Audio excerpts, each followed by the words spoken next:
Ice Age? How much taxes did people pay? I got boxes full of Pepe.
Illegal.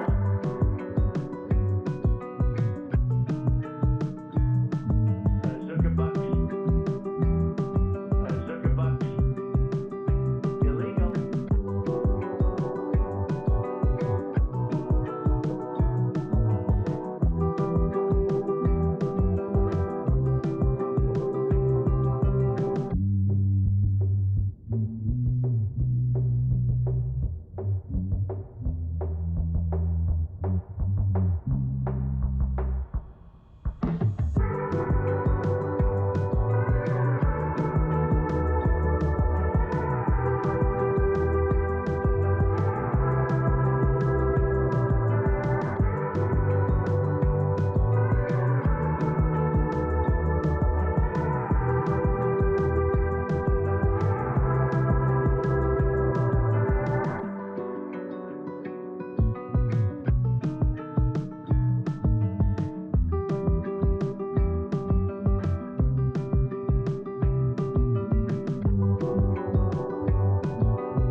Boxes full of Pepe.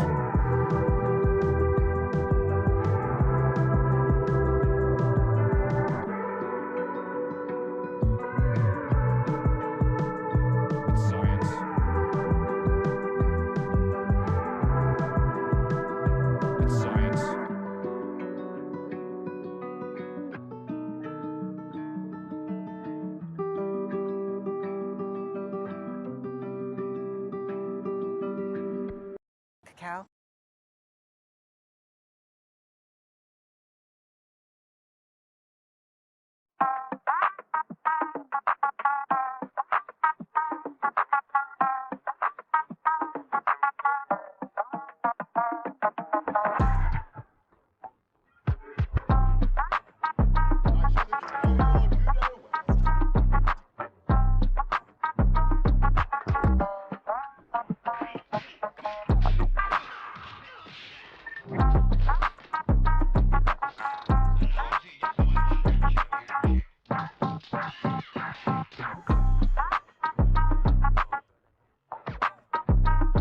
the rich white man.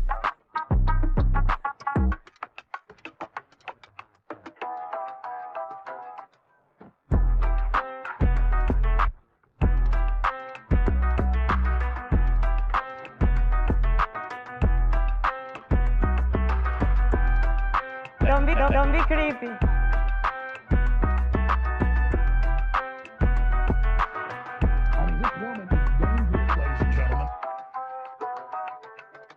It's a bold strategy, Cotton. Let's see if it pays off for him.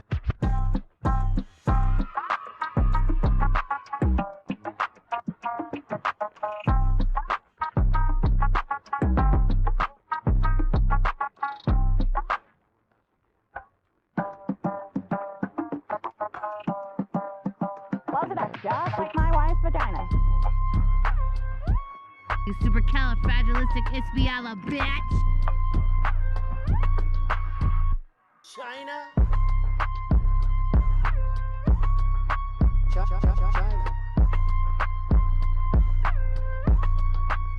People from China, they love me.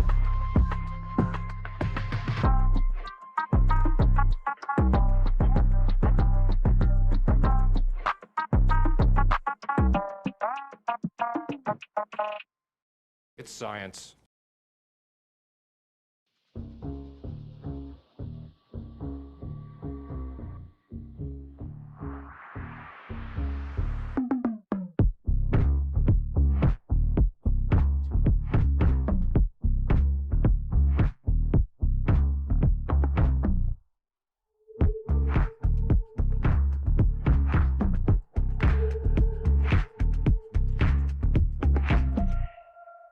Phrasing?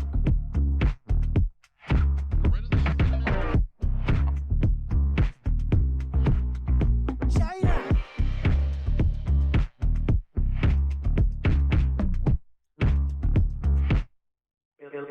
Illegal.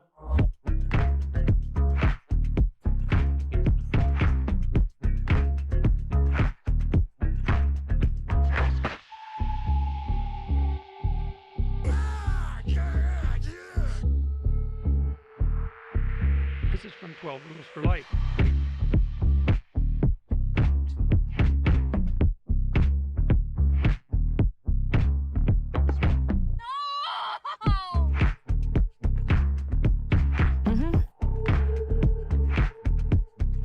I feel like I'm taking crazy pills!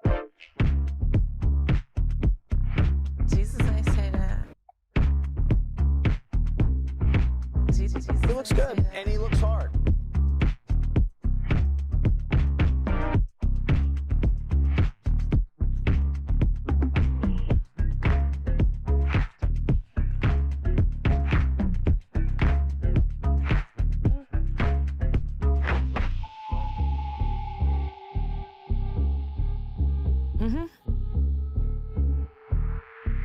Follow the rich white man.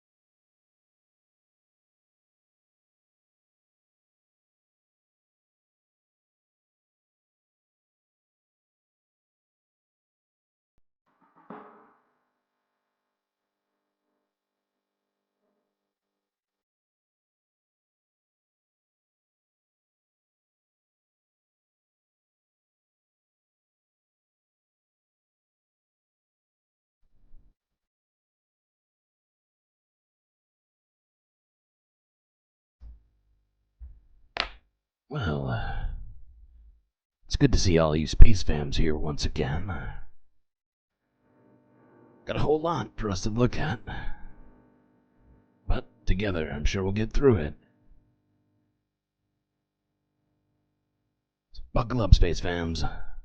Let's take this journey through the abyss.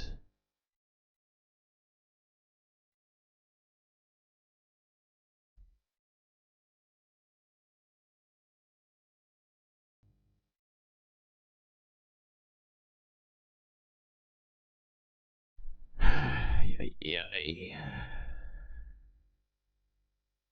fell asleep while watching Leftist Mafia today.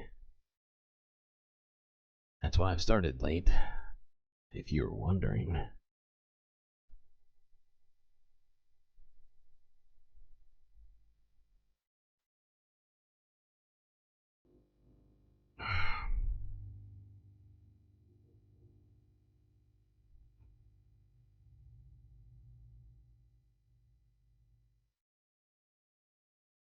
Good to see all you folks showing up already.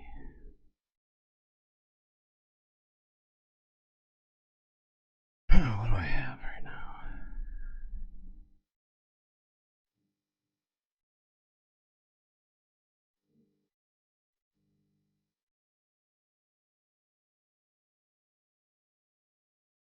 Well, it looks like we're going to start here in America as usual. More gun violence. This is from a day ago. 6 APC, Philadelphia. 3 shot after gunfire upset Eid al-Fitr event in Philadelphia.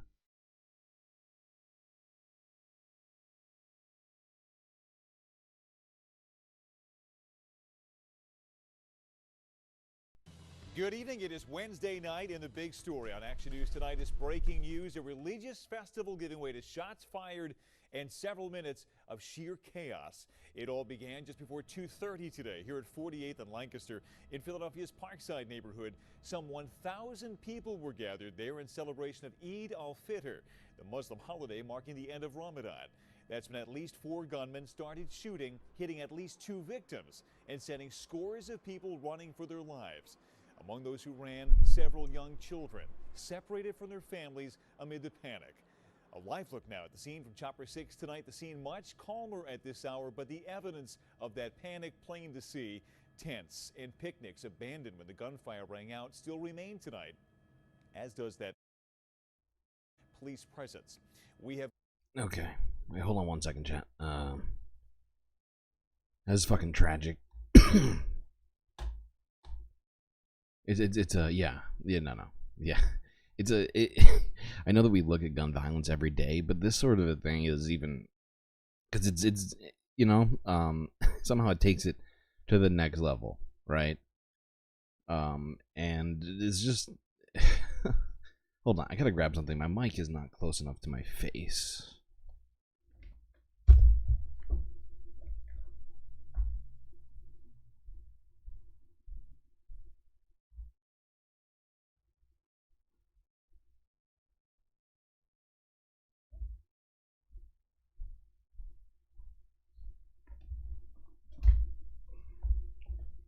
See if this helps. Is that better? I feel like it's slightly better.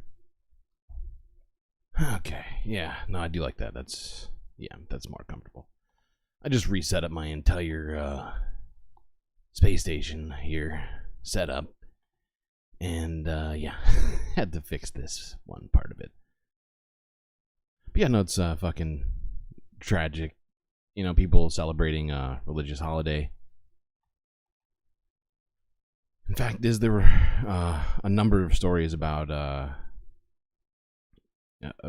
Muslim related potential hate crimes over the last few days that I saw go by. It just happens to be one potential one of them. It's not clear yet what happened. Aside from the obvious facts, this next one's no easier, but it's different. So yay for variety, I guess. And obviously I'm being sarcastic about that. This one is entitled 9-year-old shot with her father's firearm outside McDonald's in North Philadelphia.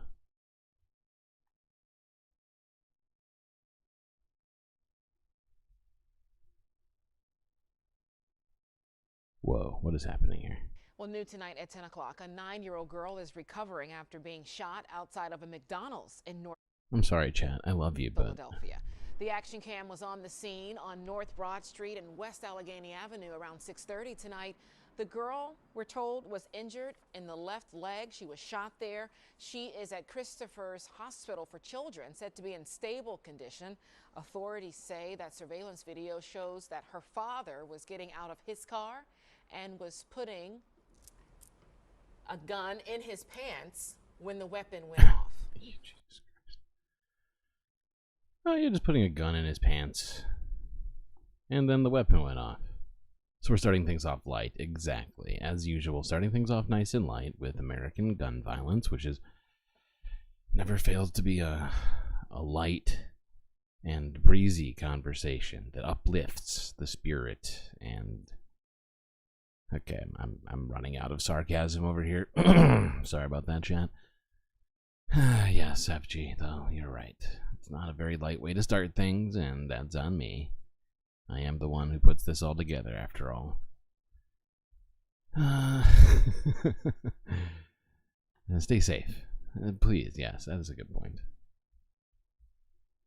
Alright, for Christ's sake. Okay, we're going into health-related stuff here now for like 4 or 5 videos before we hit up environmental-related news. First one. Click on Detroit. New study finds 36% of adults in America are, quote-unquote, feeling stressed. No kidding.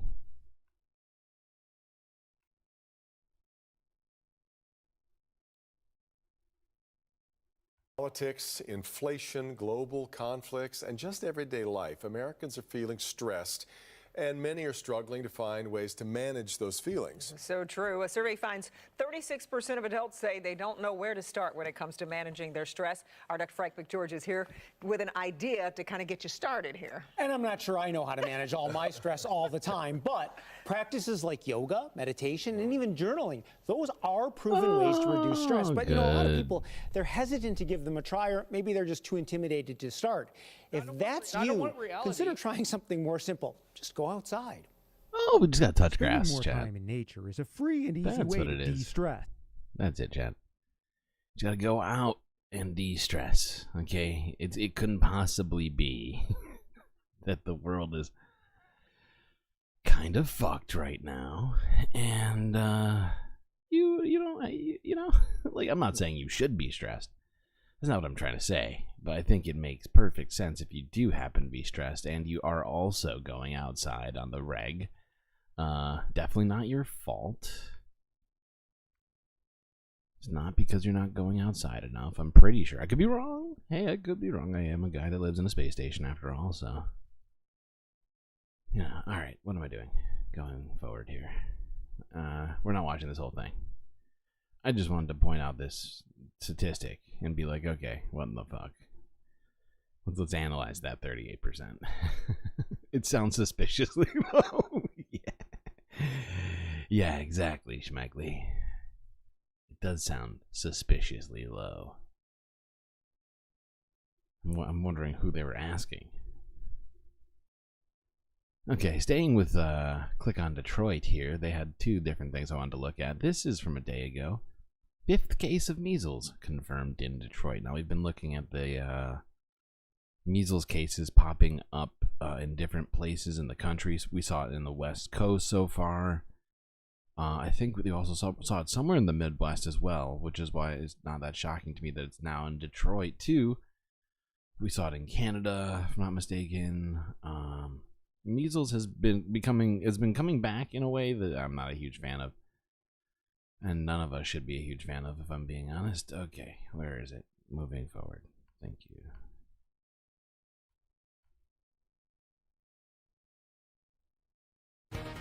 And now there are 5 cases of measles in Michigan since the beginning of the year. This time, it's a 4-year-old from Detroit. And tonight, the Detroit Health Department says the little one's family is following all isolation protocols. That story tops the news here at 10. I'm Kimberly Gill. I'm Devin Skillian. The child had no immunizations of measles either. Mara McDonald in Midtown tonight. Mara, the city health department wants parents to know that no insurance nor financial hardship, that is not a barrier to getting your child immunized. Devin so much that message, and we're going to put up. Let's be real. Let's be real. I mean, and maybe it was the case. Maybe that is why the child wasn't vaccinated. But my guess is that this has roots in some anti-vax stuff. That's just my guess. I'm just opining. I don't know this child or their parents.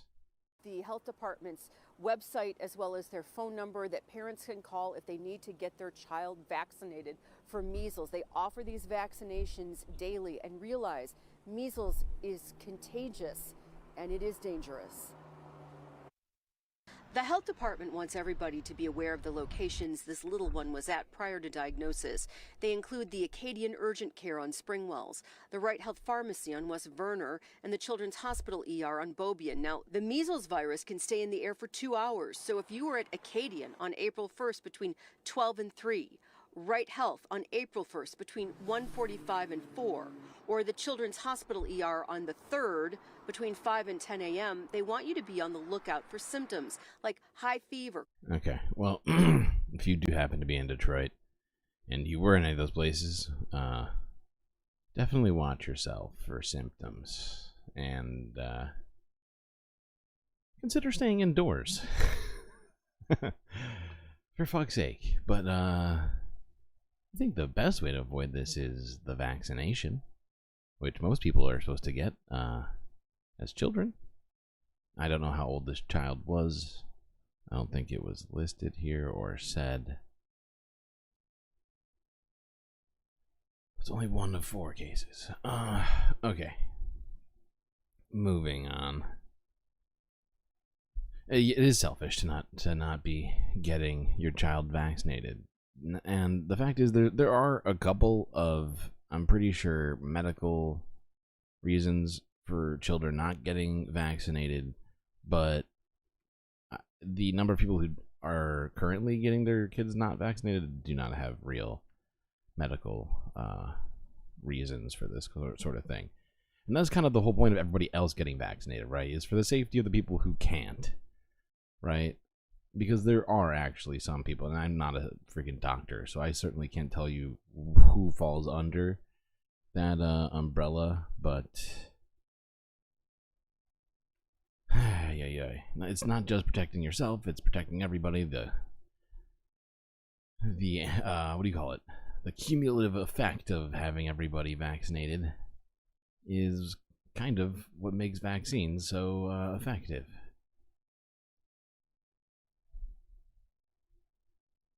Okay, what the fuck am I doing?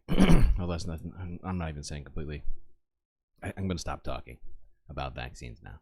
Just get vaccinated. That's all I've got to say. Fucking hell. Alright, on to this next one. This is interesting. And the technology itself isn't fully developed, as you'll see here, but it's fascinating. This is from Reuters from 7 hours ago. Seaweed microbots. You heard me. Seaweed microbots could one day treat cancer, research says.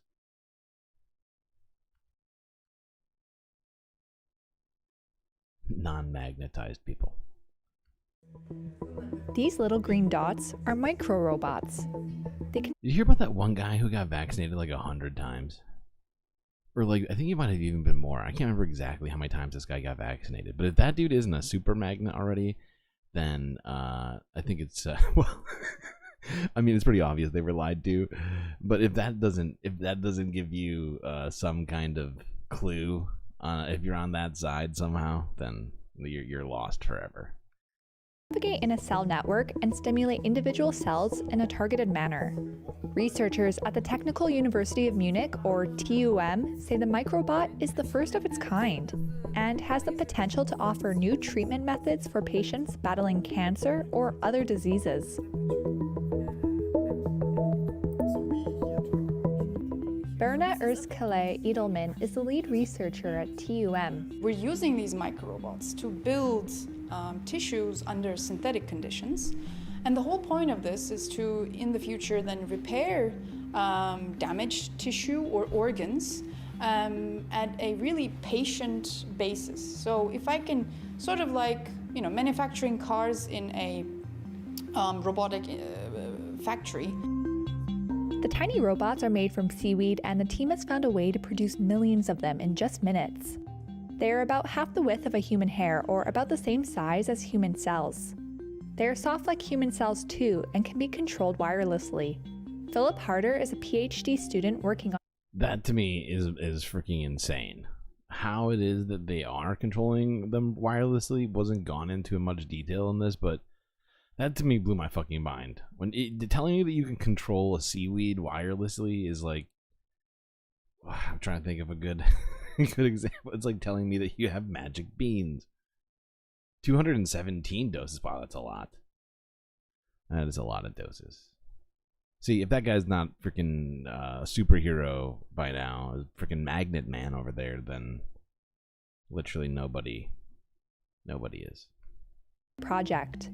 Was wir haben ist, wir haben Gold-Nanoteilchen in den Robotern drinnen und mit einem Laser, den wir hier sehen können, können wir The laser, which we can see here, we can heat certain erhitzen. elements, and I'll Und ich let lasse the das Video video jetzt mal run kurz for a laufen und dann sehen wir, moment. wenn wir den Laser in die Then when we Richtung point the des laser in that Roboters direction of lenken, the dass der robot, we can see anfängt it. sich zu bewegen und so können wir den. Oh wait, maybe the laser is. Okay, so I guess you know what, I must not have been listening. Although I just realized he's speaking in German, so I probably wasn't watching and I was just listening. Happens to me so much. Apparently they did go into it, but it was just in German. So yeah, I guess they're using lasers to attract it. That is super weird. Innerhalb der Zellverbände bewegen und zu anderen Orten fahren und so dann mehrere Zellen auf unterschiedliche Art und Weise anschauen. Ursula Edelman said the micro-robots aren't ready to help cancer patients just yet, but that the technology is supporting research already underway. The more we find out about these cells, the more, the better we can actually design therapeutics. I just thought that was fascinating. Frickin' nanobots. Seaweed, of all things. Never would have guessed it. Okay, staying on healthcare and technology, but really healthcare here for the next few ones. First one's democracy now. As Arizona reinstates 1864 abortion ban, doctors and organizers fight back to preserve access. This is from 13 hours ago.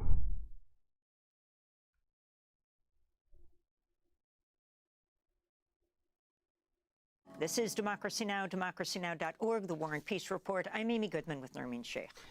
We turn now to the swing state of Arizona, where Republicans... Ooh, chat, you're one like away from 20 right now. Just gonna let you know in case anybody's forgotten.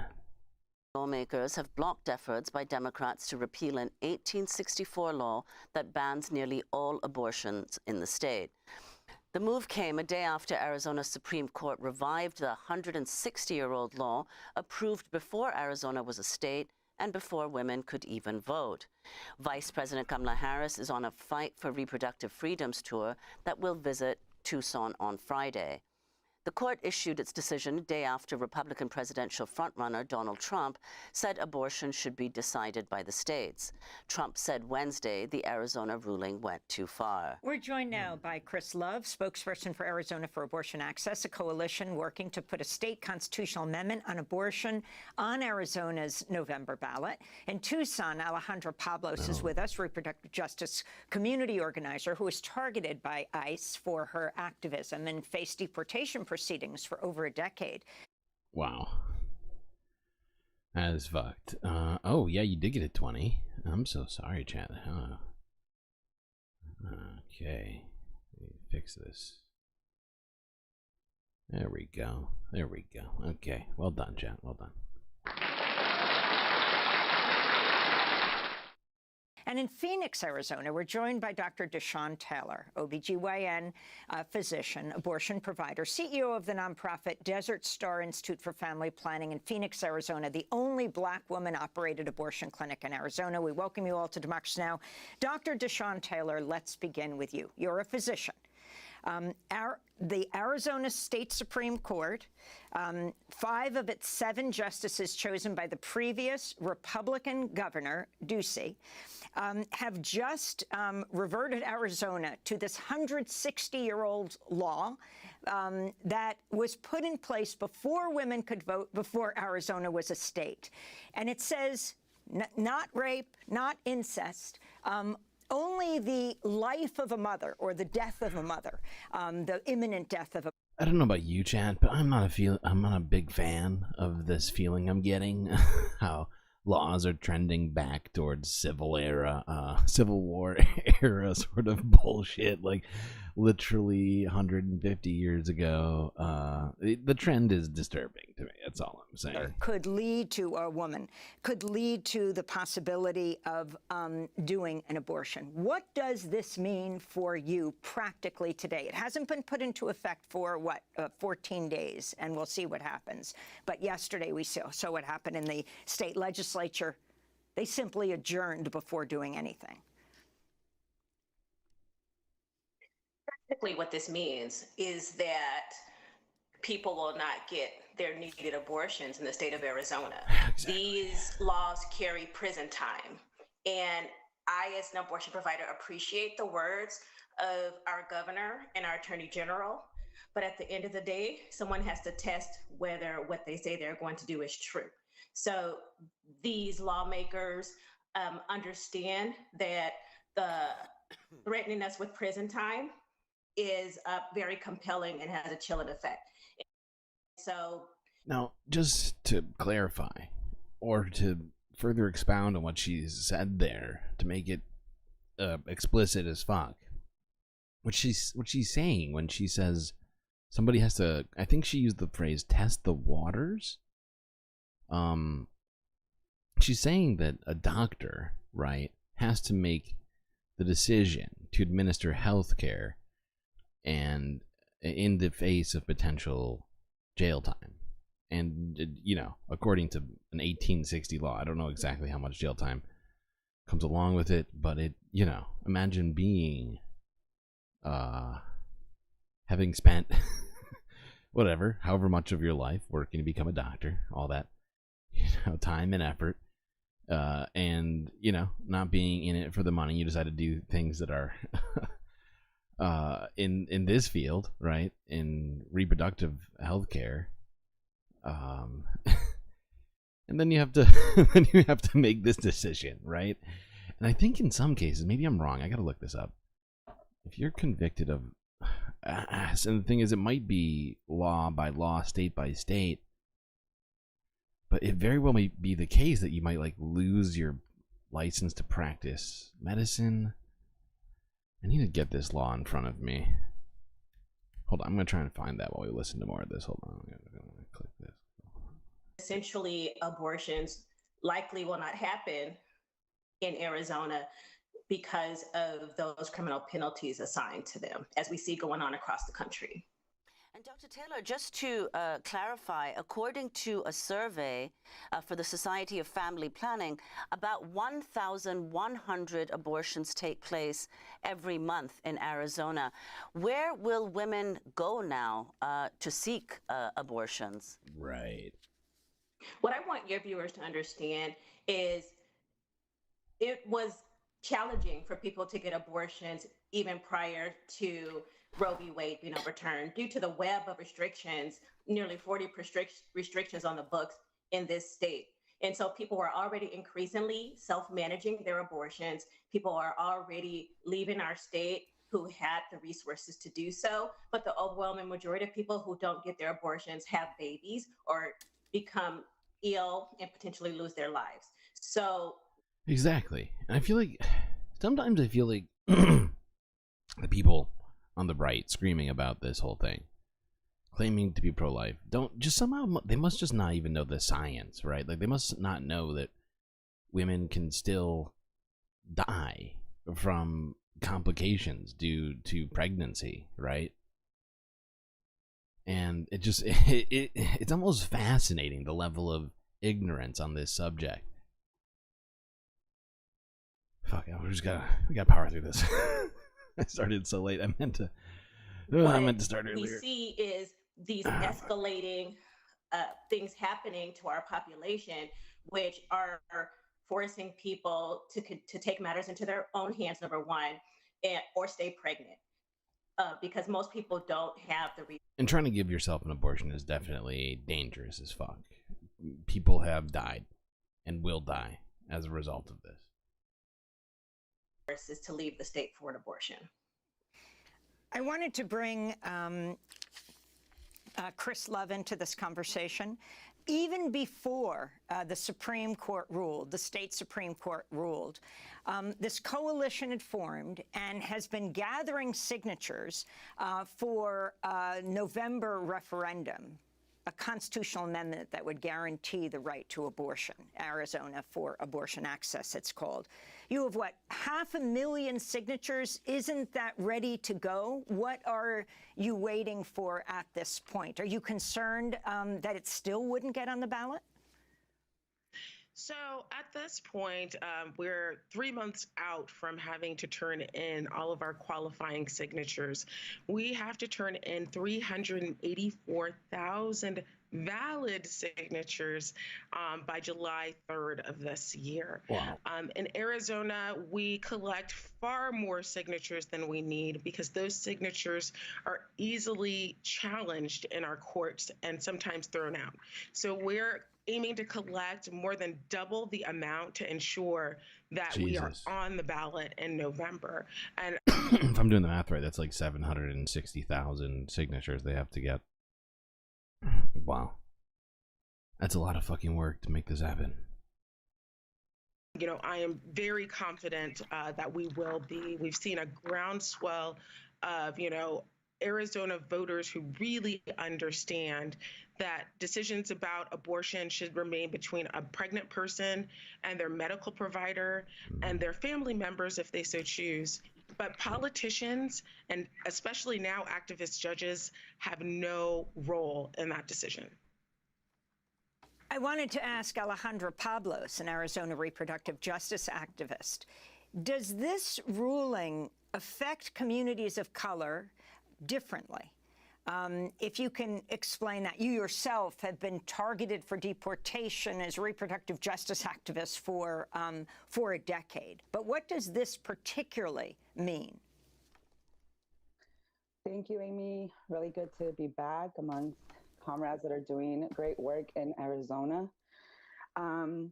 Like you said, as an organizer, as somebody who's been sharing their story of being incarcerated, of facing deportation, of having an abortion as a form of resistance, because we know where we are living and where we have been living way before Roe. The fact is that it was never enough. For me and the organizing that we do, as a person who's been criminalized, surveilled, right, for how I look, how I speak, we live in a country where the president can't even say the word abortion, right? So really, the people that are still making decisions for us don't look like us, right? So, but people like myself that have been organizing for reproductive rights, fighting stigma, right? We know what we want, and we want people to have the care that they need. We know that there are so many reasons why people do not want to parent, and reproductive justice is about, you know, supporting folks who want to parent, who do not want to bear children, right? And when we do want to parent, to do it in safe and sustainable communities. Like you said, I've been facing deportation, and sometimes I feel like that's already a choice that's been taken from me, right? Because who wants to parent under this stress? Absolutely. And the truth is that most Absolutely. people of color, migrant people, young people, trans, non-binary people who have abortion and need this reproductive health care have been, right, taken this choice away from them. We don't have the resources. We've been crying out to defund the police because it is a cry to fund our communities. We are creating constantly, lawmakers are creating desperate communities, right? We're going to be forcing people to have abortions and then blaming it on us, right? And fighting stigma right now for myself is where I want to focus my energy. I think I created a project called Abortion Showers Project, where it is led by trans people, non-binary people, people from the Americas, right? That we understand it's our responsibility to fight and to talk about abortion, care in a loving way, because we've been taking care of each other for so long. So I think that's kind of... Okay, cool. I think that encompasses that conversation, at least enough for us to at least for me to feel like we've gotten through what I wanted to on that. However, there's one more video I wanted to look at from around the same time. This is from Reuters, quote unquote, so depressing, according to Arizona abortion providers on ban.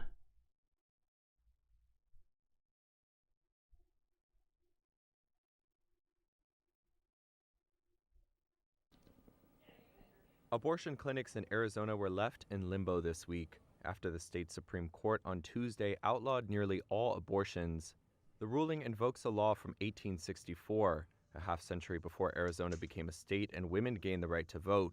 So this is a law that bans all abortions. There are no exceptions for health, for rape or incest, and it criminalizes abortion providers like myself.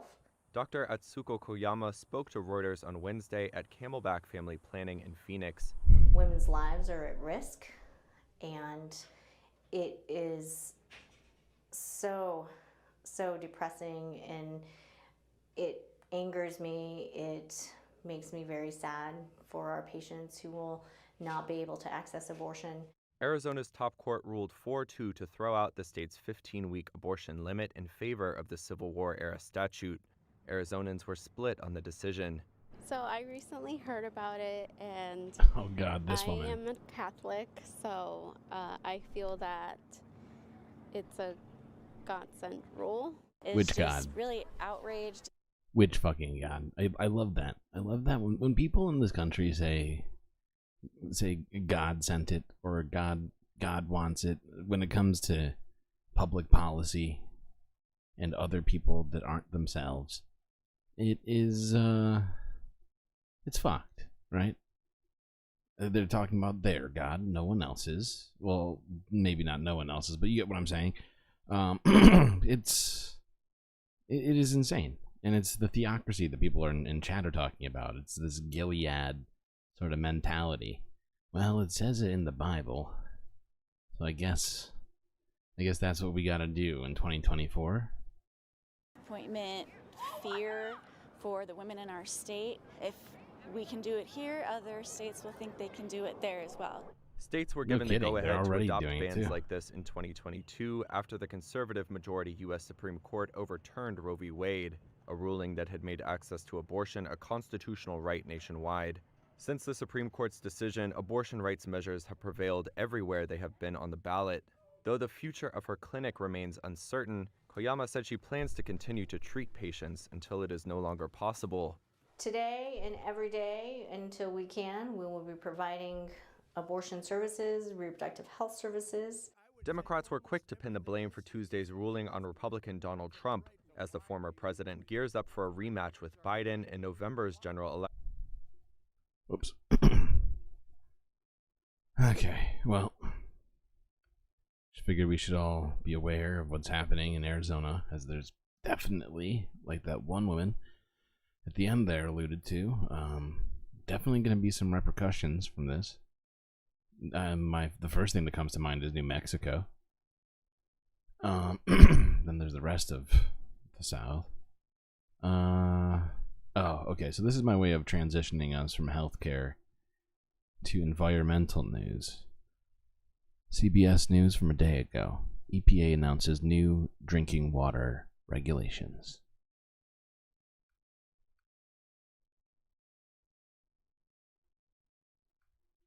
The Environmental Protection Agency has issued groundbreaking regulations designed to make drinking water safer for people all over the United States. Now, the agency is requiring public water utilities to test for 6 different types of substances known as PFAS to reduce people's exposure to them in drinking water. PFAS, also commonly known as forever chemicals, are found in a wide variety of products, and that's despite a growing body of research demonstrating their negative health effects on all of us. This new effort marks the first ever national regulations for PFAS in drinking water. These new standards really are a breakthrough because what they do is they will address 6 of these forever toxic chemicals, 6 of the ones that we know are pretty common and are extremely toxic. So by regulating those, EPA's estimate is that as many as 105 million people have these chemicals in their water right now. That stuff is getting into people's bodies and is threatening their health. CBS News senior national and environmental correspondent Ben Tracy joins us now to dive into this historic announcement. And Ben, I feel like there's 2 reactions to this. On one side, it sounds like an encouraging development that we're better protected. But on the other side, it's only 6 of these so-called forever chemicals. Help us understand why they're so dangerous and how long they really do last. So these are really incredibly strong man-made chemicals. They're resistant to heat and water and oil and dirt, and that makes them great for all the products that they're used in. You saw some of those products up on the screen. It's everything from non-stick cookware to water-resistant clothing.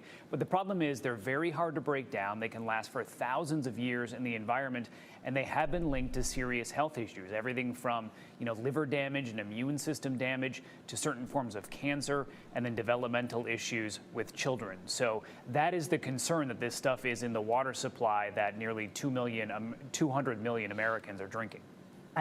Yeah.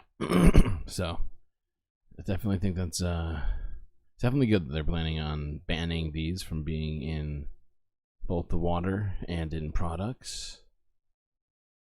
And while it is only 6 out of thousands of them, they are the 6 most prevalent and most dangerous, if I'm not mistaken or not understanding the data correctly. I'm sure somebody will attempt to correct me on that, but they actually go into it to some degree in this thing here. So it's kind of just quoting what they'd said and then elaborated based upon some other shit.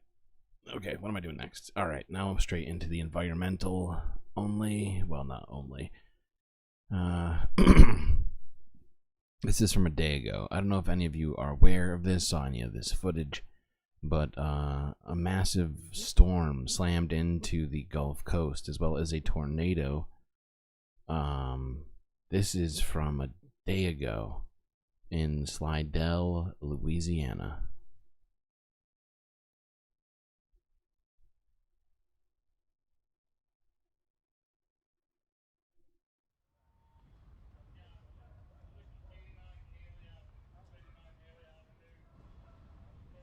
We had a tornado come through this area today. That's one of the most devastated areas in our district. We had to evacuate more than 50 people from this structure. No fatalities, a couple of injuries, but just amazing that we got through this area, how bad the damage is, and no severely injured people. I've never talked to God so much before in my life. Lights flickering back and forth. Dark really quickly. It was very loud. When they say it sounds like a freight train, it most certainly does. There was, of course, a lot of heavy wind coming sideways, so you kind of automatically. Oh, Schmeggly. Somebody tried to tell you that 5G was the cause of all disease. Impressive. What's weird is that cancer definitely was discovered before Wi-Fi. Knew before any alerts came out that what we were about to experience. And when natural disasters happen, people need us. So that's going to be our #1 focus, is to make sure that everyone else is okay. Do the best you can at home and let us do our job so we can get everything at least cleared and to where everybody can at least get some kind of function back in their lives. Okay. Moving forward, we got a little bit more footage of this, actually. I forgot about this. Let's look at this more.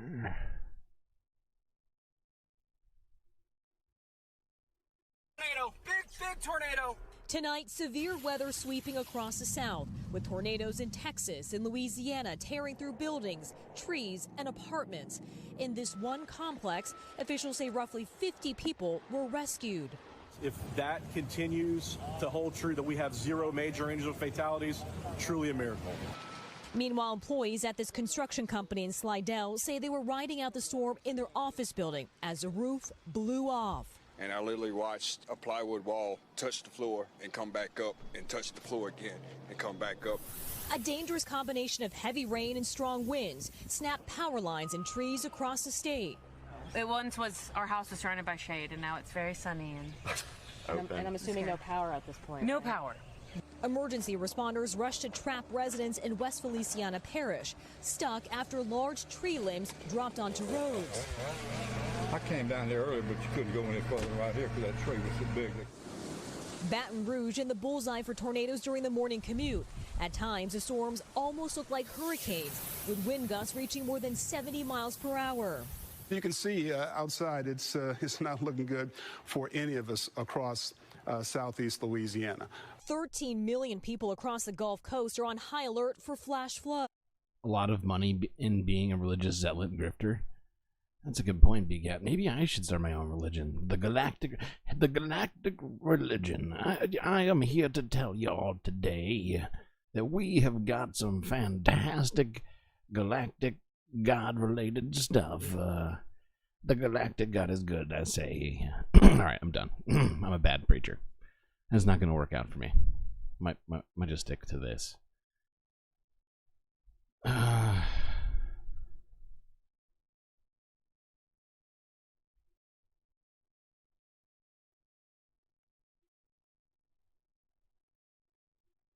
Oh, okay, let's look at this real quick. Let's look at some wildfire-related stuff. First, this isn't actually a report of a wildfire, but merely a warning of what may come. Global news from a day ago. Canada wildfires. Country gears up for potentially explosive season.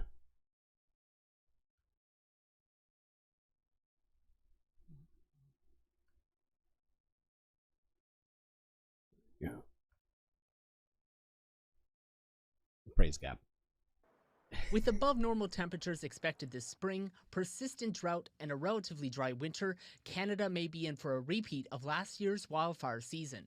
Emergency Preparedness Minister Harjit Sajjan says the risk is already there. With the heat and dryness across the country, we can expect that the wildfire season will start sooner and end later, and potentially be more explosive. In 2023, Canada saw millions of hectares of land burned and hundreds of thousands evacuated in what has become the most destructive wildfire season on record. This year, forecasters say conditions are ripe for early and above normal fire risk from British Columbia to Quebec in both April and May, though some forecasts remain unclear, such as long-range precipitation. It is impossible to predict with certainty that the summer that lies ahead of us. But what is clear is that wildfires will represent a significant challenge for Canada into the future. Sajjan added the impacts of climate change, like longer fire seasons, continue to cost Canadians. The federal government says they're already preparing, from equipping provinces and territories with wildfire fighting tools to training firefighters. Climate adaptation expert Annabella Bonata says that early preparation is key. That to me is just such a big sign of a change in our thinking of preparing ahead of time and not just waiting for the catastrophe to occur. Yeah, though officials note lightning can be the main source of wildfires in the summer,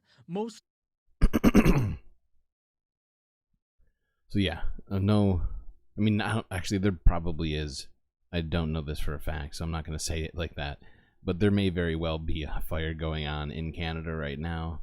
But this is not a report of one, but merely just telling us that due to the current conditions, the things that we've been looking at over the last couple of months here regarding the climate, the fact that we are on pace for the hottest year ever on record, it's if you're thinking it now, you're correct.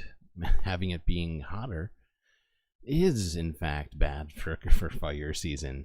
And no, PB, we did not get rid of all of Canada's trees last year. Thankfully. There's plenty of trees in Canada still. You just got to keep them from all burning down. What's next? Oh, well, this is in South America here. Associated Press from a day ago. Guatemala issues natural disaster declaration as fires continue to rage.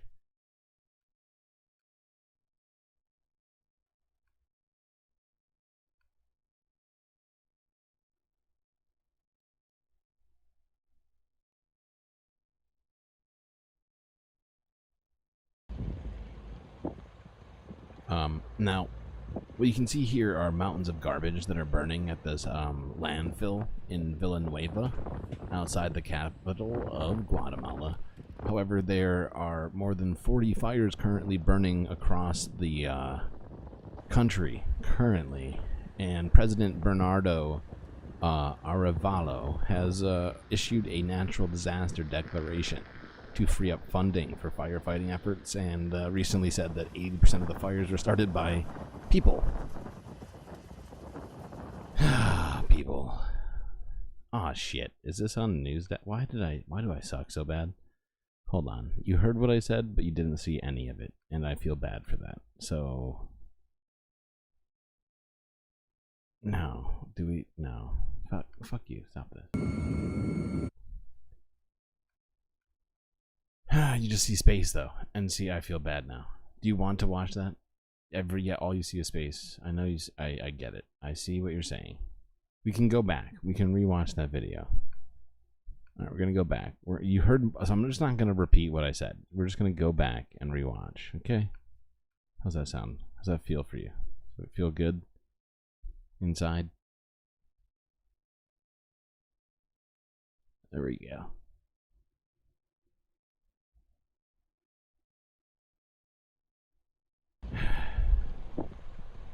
Now there is no footage aside from the footage here of the garbage dumps that are burning.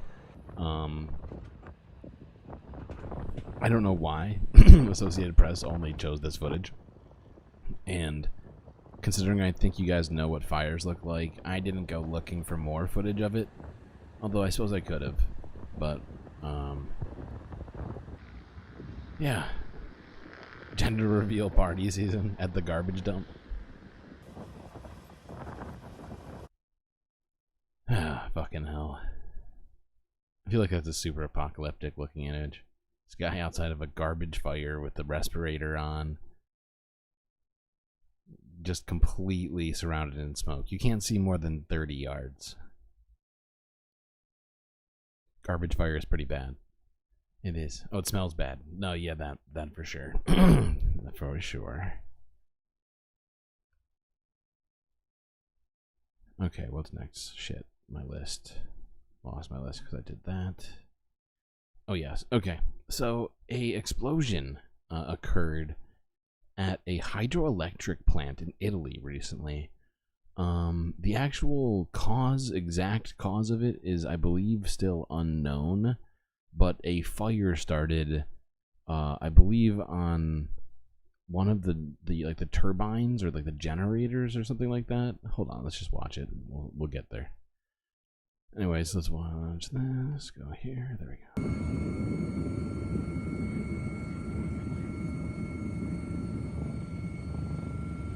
And it appears to be leaking something. I can't tell what it is. Like, you can see like the color of the water's off there.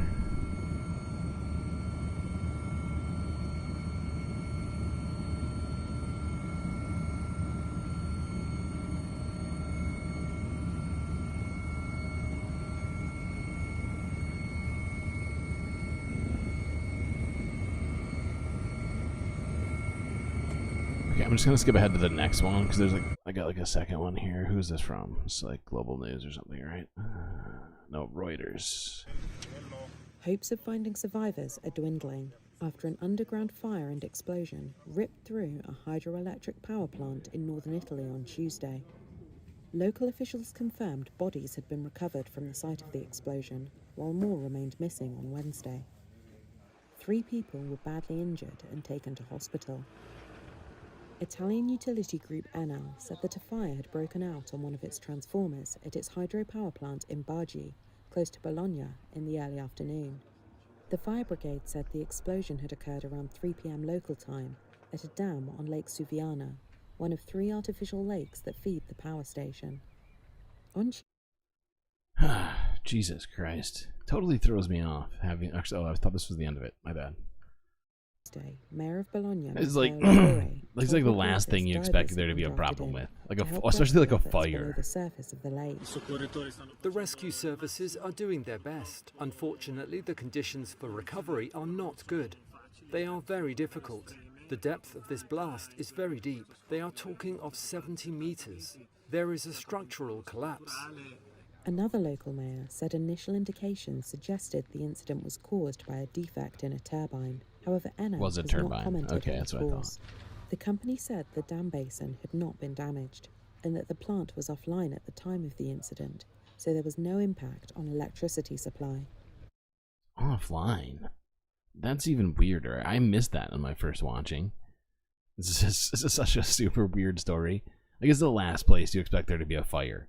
In a hydroelectric dam. Am I losing my mind, chat? I feel like I'm taking crazy pills. Okay. Speaking of underwater, underwater drone uses AI to study coral reefs. This is from Reuters from 2 days ago.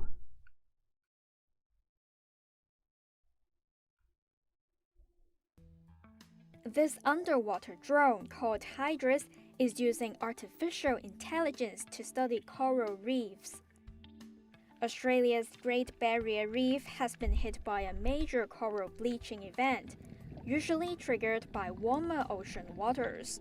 With the help of Hydras, marine scientists aim to conduct more accurate and regular surveys to better understand the impacts of climate change on the world's most extensive reef ecosystem. That's actually all I wanted. Just wanted to clue you in on what's happening. There's definitely more to it. Unless you all want to watch it. But there's just more, well, I don't know about more important things. That's not the right way to put it. Fuck it. Let's watch slightly more. Now I feel bad. Melanie Olsen leads the Reef Works program at the Australian Institute of Marine Science. Traditionally, we've done this with dive teams. However, dive teams can only see so much and go so far, and that's where we've had to augment our survey methods to include the use of robotics, just to enable us to scale, to go deeper, to operate in areas where predators like crocodiles and bull sharks and jellyfish now routinely reside. Operating fully autonomously, Hydras have a range of roughly 5.5 miles for up to 3 hours. It can They're trying to breed faster growing coral to save the reefs. Yes, absolutely, Schmegley. We actually looked at a video, not on faster breeding coral, but on temperature resistant coral.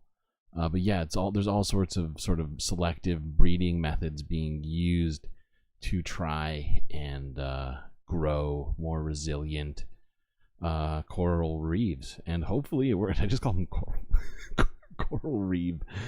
No, coral reefs. Yeah. Have you seen it already? I haven't even seen it. Honestly, I even recommended it when I saw the trailer come out. But did it come out now? Because I don't think I didn't write down the date of when that show came out. But hell yeah. That's awesome. Good recommend. Right? Didn't we watch the trailer for the new Fallout show on this channel? But yeah, we've been on full-on reef watch on this channel, I swear to God. We've watched like 10 videos about reefs. Go as deep as 10,000 feet underwater and capture video with a 4K camera. The drone, developed by Advanced Navigation, also has an acoustic modem, forward-facing sonar, and AI-powered navigation. Okay, but even still, I feel like we definitely get it. It's a robot that maps reefs. It's fucking awesome, in my opinion. But we have another, like, 40 videos to go through, so I gotta keep us moving. Okay, this is from 2 days ago. Cron 4 crews working to save whale entangled in netting near Pacifica. Now, we've talked about this. Whales, the orcas, are essentially at war with us. They've declared war on us. We haven't officially declared war on them, but the things we're doing to the whales, the orcas, and their brethren is what's causing it. And unfortunately, there is well, you'll see in this video, this orca's trapped in this net. There is a big operation tonight to try to save a gray whale whose tail is tangled in a fishing net. You can see the whale, and then back here the buoys that it's dragging through the ocean. The whale was spotted earlier today off the coast of Daly City, but it hasn't been seen since. This is migration season when whales move along the coast to head north to feed and get nourishment before mating season, But this whale, it's now in some big trouble. Crown 4's Teresa Stasio in Daly City with more. Teresa. Well, hi, Ken. I'm out here at Thornton Beach in Daly City. The whale was spotted just offshore here, but no sight, as you mentioned, for several hours. But really, the race is on right now to try. And unfortunately, the race is no longer on. They have stopped looking. I saw a headline go by me right before I started the stream today, and so they've given up on trying to find that whale. So Best of luck, whale. I hope that net is somehow detangled from your tail. Alright, what am I doing next here?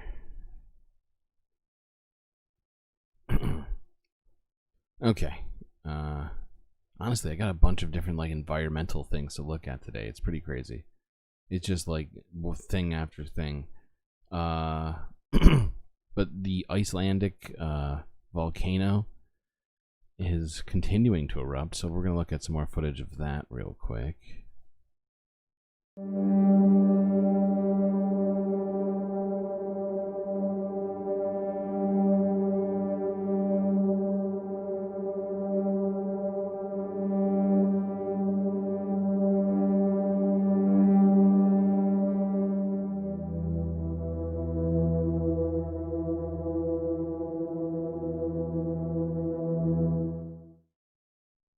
Okay, that's it.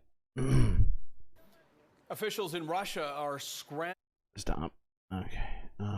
You've watched the first. Yeah, we all.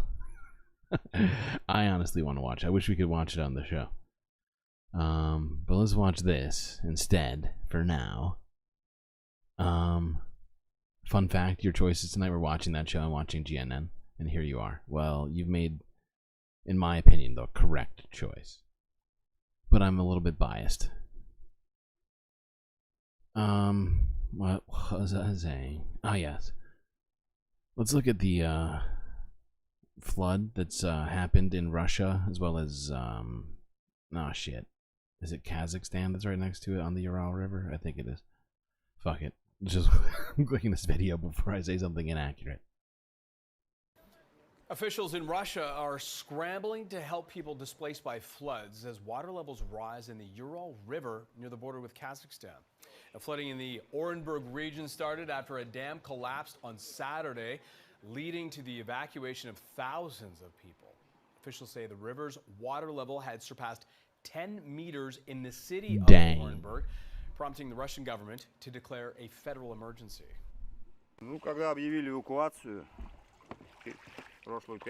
Hold on. Let's go back. I just want to look at that. Look at that. These houses. That's like Katrina level flood right there. Those houses are completely submerged in water. That is nuts. In the city of Orenburg, prompting the Russian government to declare a federal emergency.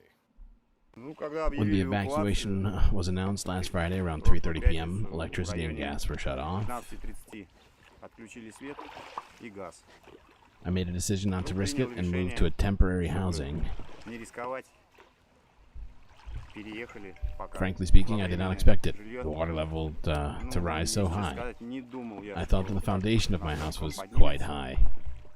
1 meter above the ground level, but it didn't save me.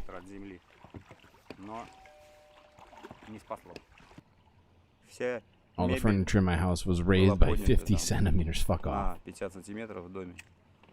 Judging by the water levels, all the furniture, some household appliances, Jesus Christ.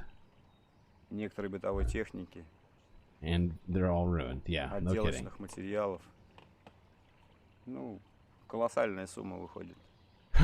Plus the bathhouse is half flooded. It's a colossal amount of money.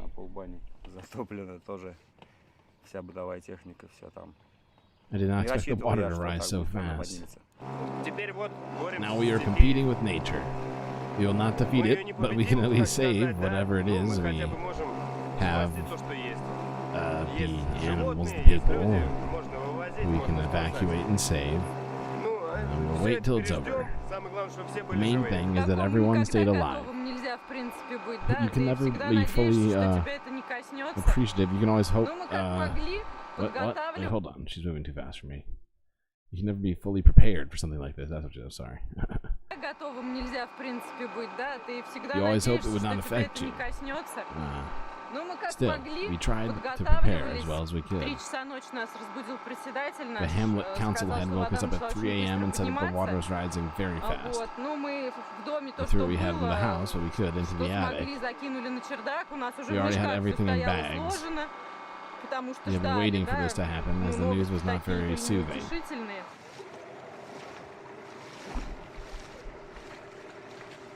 Currently, as of this morning, the water mark in the Ural River is 10 meters, 60 centimeters. This is a historical maximum in the entire history of observation. The maximum level before was 962 centimeters in 1942.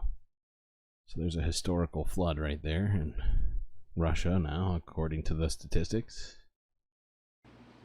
The planned demolition of this destroyed multi-story was stopped on Saturday. Let's look at the Taiwan thing real quick. Strong aftershocks continue to rattle the Taiwanese city of Hualien following a 7.4 magnitude earthquake on Wednesday. The red Uranus building, now a symbol of the island's worst earthquake in 25 years, is leaning ever more precariously with every tremor, making demolition work dangerous.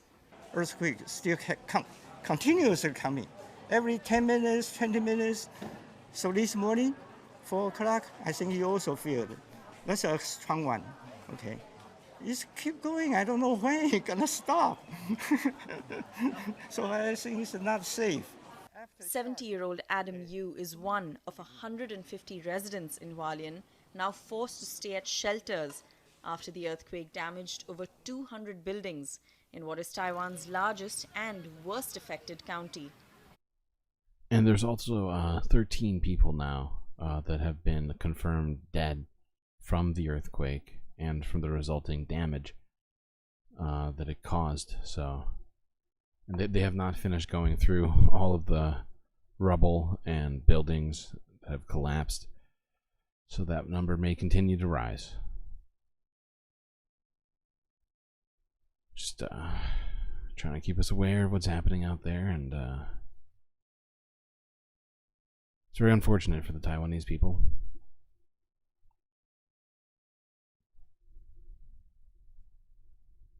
Oh, okay. Got a few good stories in a row here. Environmental stories, even, which is crazy. The first one isn't necessarily good, but more fun. The rest of them, well, whatever. It's half fun, half good. Okay, chat? This first one is from Eyewitness ABC from 8 hours ago. Possible meteor lights up pre-dawn skies in parts of New York and New Jersey.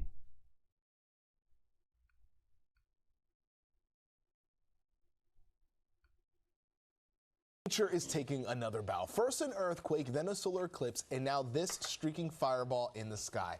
Take a look. A possible meteor was sighted yesterday, lighting up the pre-dawn hours. It was sighted near Philadelphia, also southern and western New Jersey, as well as Peekskill in Westchester. The light show lasted for as long as about 7 seconds, but still makes you think, what's going on, Brittany? Or what's next on the bingo card? Yeah.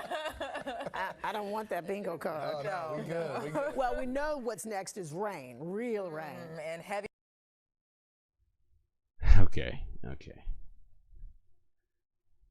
Hard-hitting. I know, hard-hitting story. Thankfully not hard-hitting, actually. But giving myself one of these. I don't know if I deserved it, but I did it anyways. Okay. Moving on. This is from 3 days ago.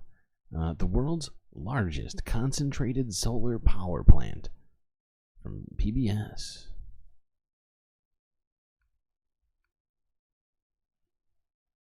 And this is in Morocco. Yeah, it's very cool, chat. No, it's super cool. Now, unfortunately, not every country is like Morocco, but for them, it's a perfect solution, and everybody's got to try and find the perfect solution for their area. You know, unfortunately, not all of America can switch to that due to some of the limitations. But it's a fantastic solution. If it does provide power for all of Morocco, that'd be incredible. It would be incredible. How many people live in Morocco, by the way? Let me look this one up. 38 million people. Yeah, if they can get 38 million people power with that thing. God dang. Granted, there's 2 million mirrors. Not quite one mirror for every person, but sure, sure feels close. All right, what's next? Oh, okay. This is just a fun palate cleanser for us. Still environmental, technically. But I just figured I'd do this before we move on to politics and other things. You know, Chad, I try and amuse you, but sometimes amusement goes by the wayside and I just have to focus on the doom. But here's some fun. Magical reunion of Toronto swan pair.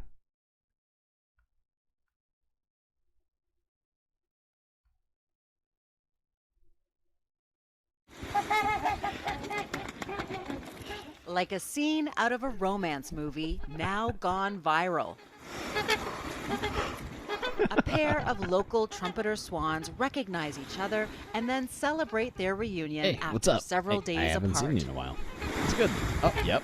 Oh, you're looking good. Best release ever. It was so magical. Toronto Wildlife Centre's Sarah Castillo was able to capture the sick swan near its nest in Bluffers Park. As he was just kind of sitting in the water, he all of a sudden started to be covered in blood.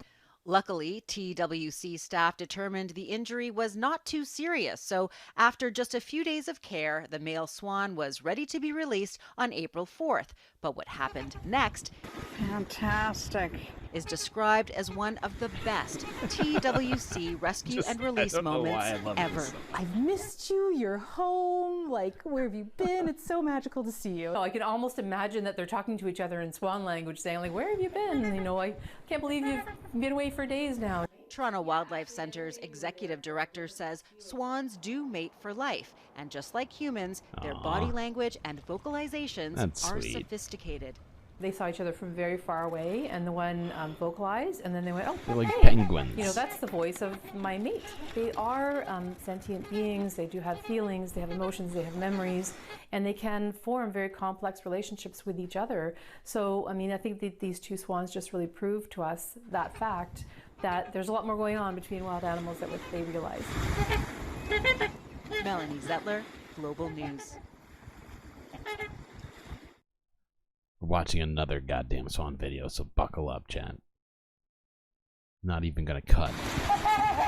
The two saw each other from a distance and recognized each other's swan voices, and then immediately started coming towards each other, which is very, very touching.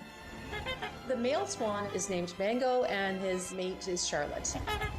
Only the swans really know what they were saying to each other, of course, you know, but we would imagine, Swan love. you know, it would be something like, hey, you're back. Where have you been for the last few days? So the male swan in this video, we've had him in twice for medical treatment. He actually had fishing line tightly wrapped around his bill and his tongue. And then recently he was noticed in the area with blood on his feathers, and he was brought in for treatment at that time. And then we took him back to his area to be released. There's Y37 coming out. I've actually been told that since he was released, they have been seeing I love this. and they're getting ready to lay their eggs. That one that's like already like still in the wild, like kind of like creeping up. Like, wait, is that Fred? Fred? Is that? Oh my God, Fred! Okay. All right. Actually, I think they said the swan's name, but I can't remember. Was it Mango or something like that? Anyways, I just thought that was hilarious. Are you not entertained? Okay, moving along. On to more serious things. You love a good foul. Very funny. Very funny. True love. Oh, wait, actually. I'm going to play us into the next one because I think that we missed a hilarious sentence. Let me make sure. Hold on, let me double. For the year and raise their babies. Okay, the music just sort of brings it home. Trump. Oh wait, no. I think we did. We heard it, but I missed it. So hopefully you heard it. What was I doing? Oh yeah. Okay. Moving on. Watchdogs do new interviews in 737 MAX probe. This is from Reuters.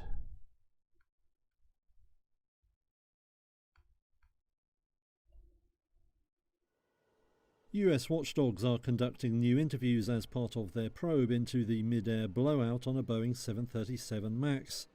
The National Transportation Safety Board says its investigators are back at the plane maker's plant in Renton, Washington. They're trying to establish exactly what happened to the door plug that blew off the Alaska Airlines jet. Boeing has said records relating to the fitting of the part were never created as they should have been. Wow. The NTSB says it still can't determine which work. Did you hear that? Boeing is so negligent in all of this that they're not even creating the documents or the records on a computer for the safety, what do you want to call it, regulations. It is insane.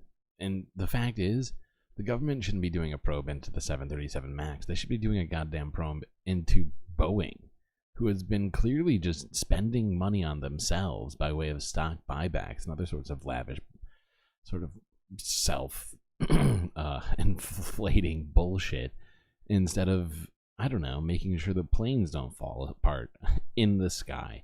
How many videos have we seen now from just this year of Boeing planes just falling apart? I think we watched one this week of an engine literally falling apart.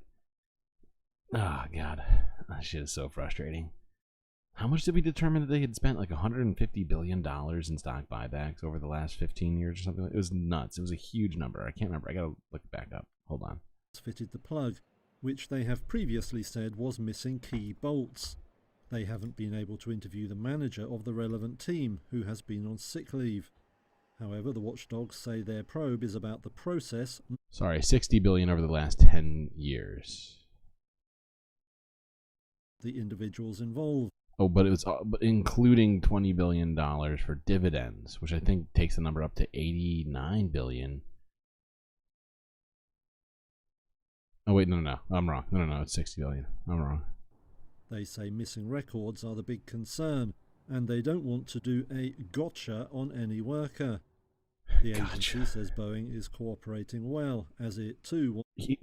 Boeing... I feel like Boeing has done a gotcha on all of us. Oh, God. You only need 3 more for Jessica Fletcher. Oh, God. Is it loud as fuck? I am loud as fuck, or the video is loud as fuck? I'm not sure what you mean. Not sure what you mean.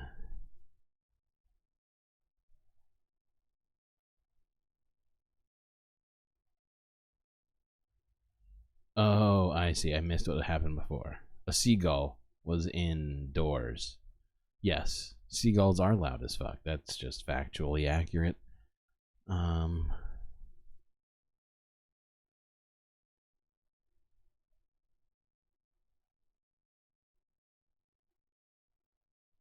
I just lost track thinking about I'm literally just thinking about seagulls now. What the fuck, chat? This is me. Okay. FBI Director Wray says he fears a domestic attack. Now you might be thinking to yourself, maybe he's talking about like white supremacists or something like that. No, that's not what he's talking about. He's scared about something else.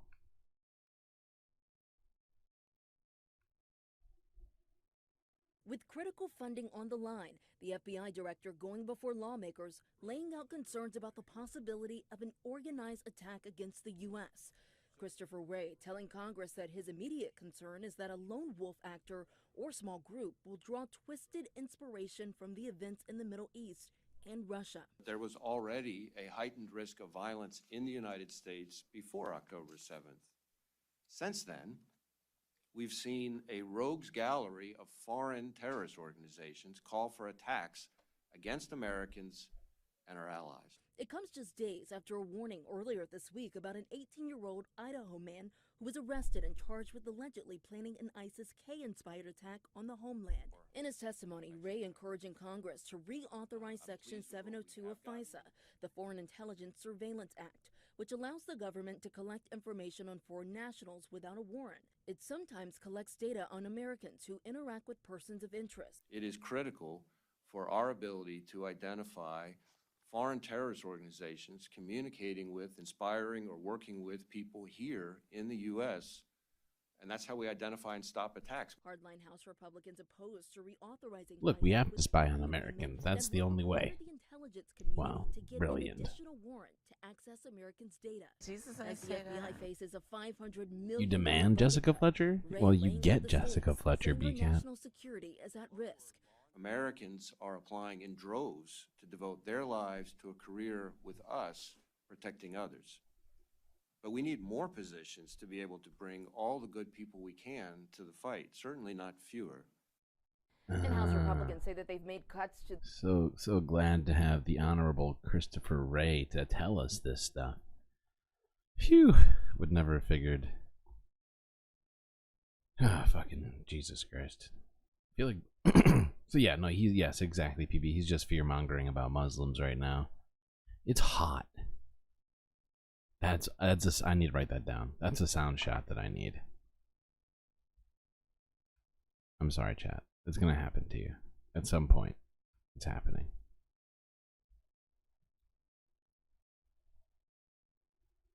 Or I could do it's so hot right now. Ooh, I could do that one too.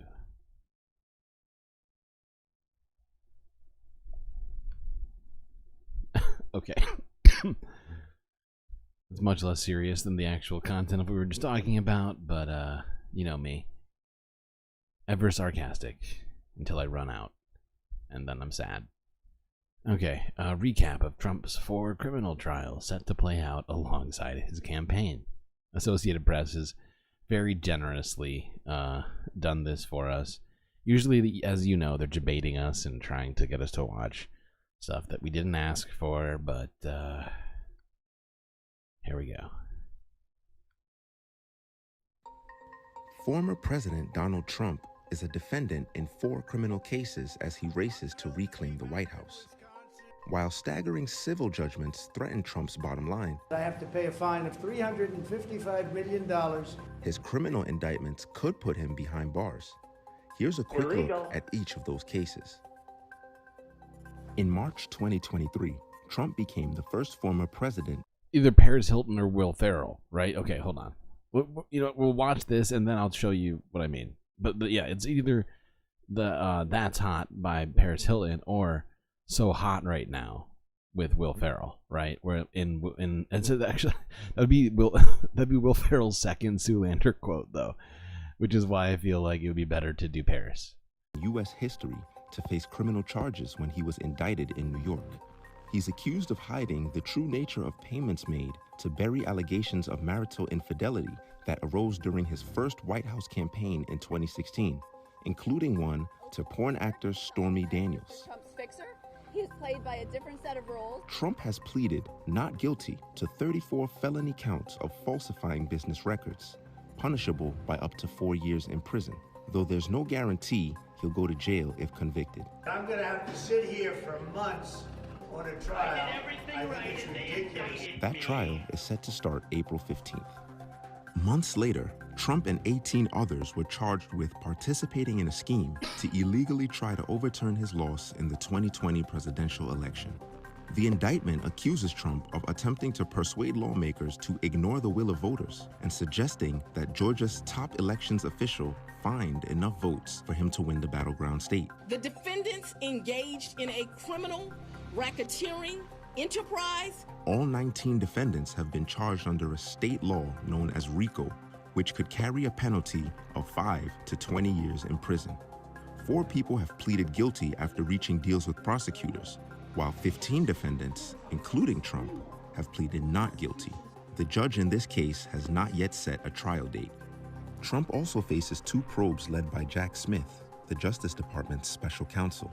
The first federal case, brought in June 2023, alleges that Trump illegally kept classified documents taken from the White House after he left office and obstructed government demands that he give them back.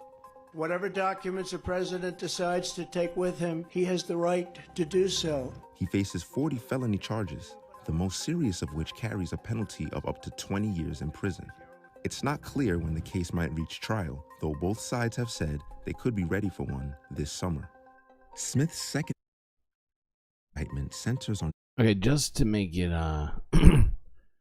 100% clear, So we all have it in our heads as we go forward into this election. These are the four. I'm going to read them out again for you right now. It's an indictment in New York for business fraud. Indictment in Florida on classified document charges. Actually, no, it's a federal indictment on classified document charges. That's the Mar-a-Lago thing. There's another federal indictment on election interference from 2020. And then a state indictment in Georgia on election interference as well. So 2 election interference, 1 business fraud, and a classified documents charge. Hopefully that's well summed up for you in your head. Because yeah, it's hard to keep track of all of what is still in play, because there's been multiple cases that have already been settled civilly and otherwise. It's genuinely hard to keep track of for me, and I'm constantly doing this stuff, so I'm sure it's hard for you as well. But okay, there we go. Oops. What's next?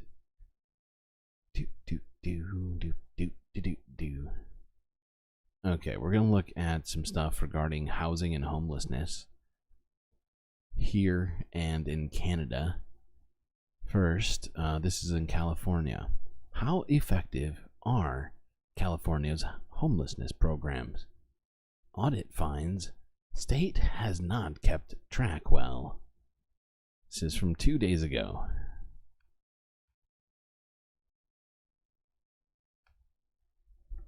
What? Why didn't you go? Why do you suck? Oh. There we go.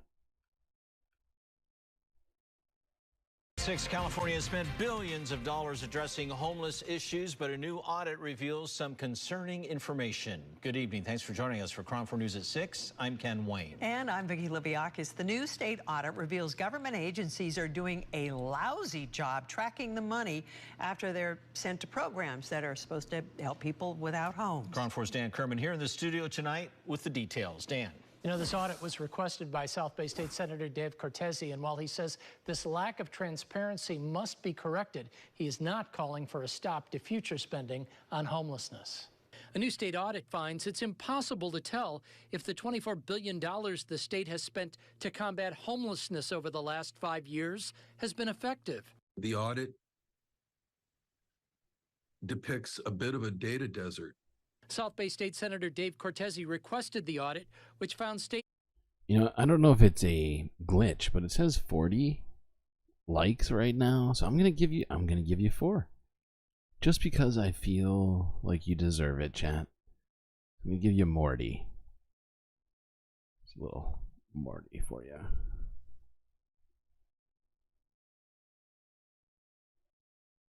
Why aren't you playing? Play. Go, Web, go.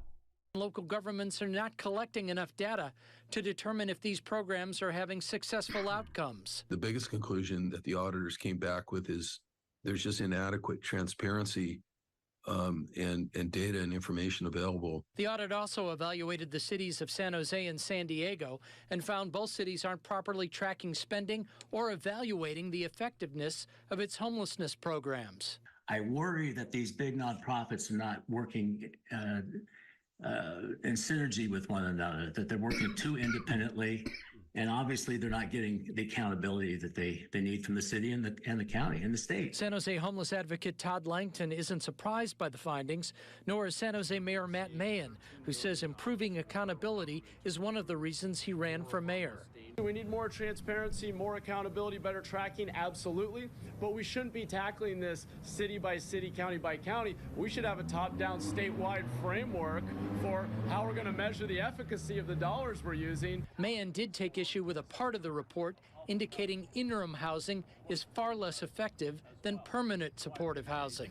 For the state's purposes, when they look at our reporting, they combine interim units with an individual room and door that lock with congregate shelter and blend them together and say the results aren't very good. The The truth is, if you pull out the interim units that are standalone units with a door that locks, we're seeing incredible results, actually approaching permanent supportive housing in terms of reducing recidivism at about 1/10 of the cost. That's likely. Okay. Honestly, I do think that his take sounds pretty good. And it doesn't sound like he wants to lower the budget being used currently for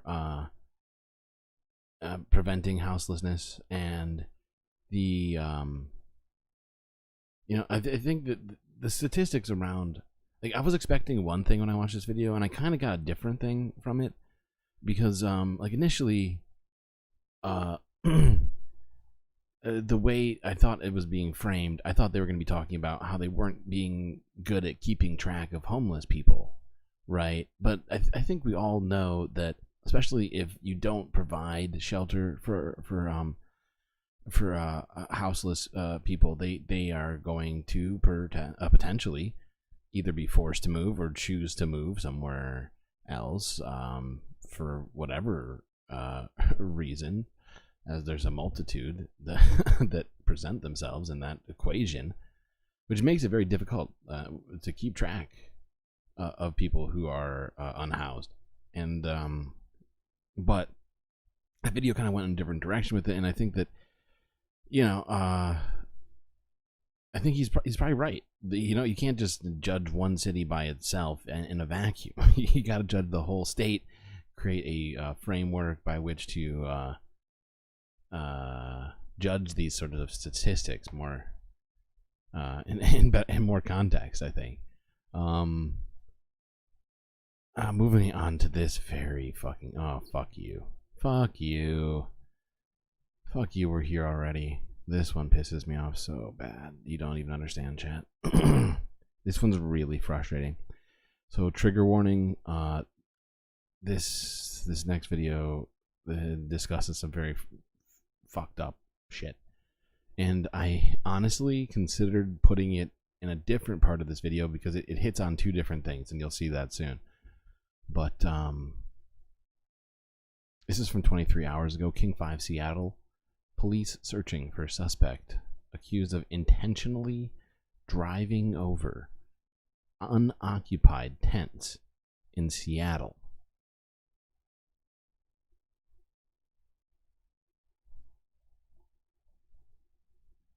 There are new safety concerns tonight after police say a driver intentionally plowed into tents in downtown Seattle and then fired several shots. Thankfully, those tents were empty, but the situation is unsettling to those in the area.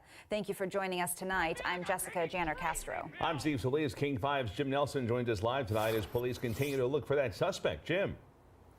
Yeah, incredibly, nobody was hurt, but this is just the latest example of either an attack or a threat against people experiencing homelessness.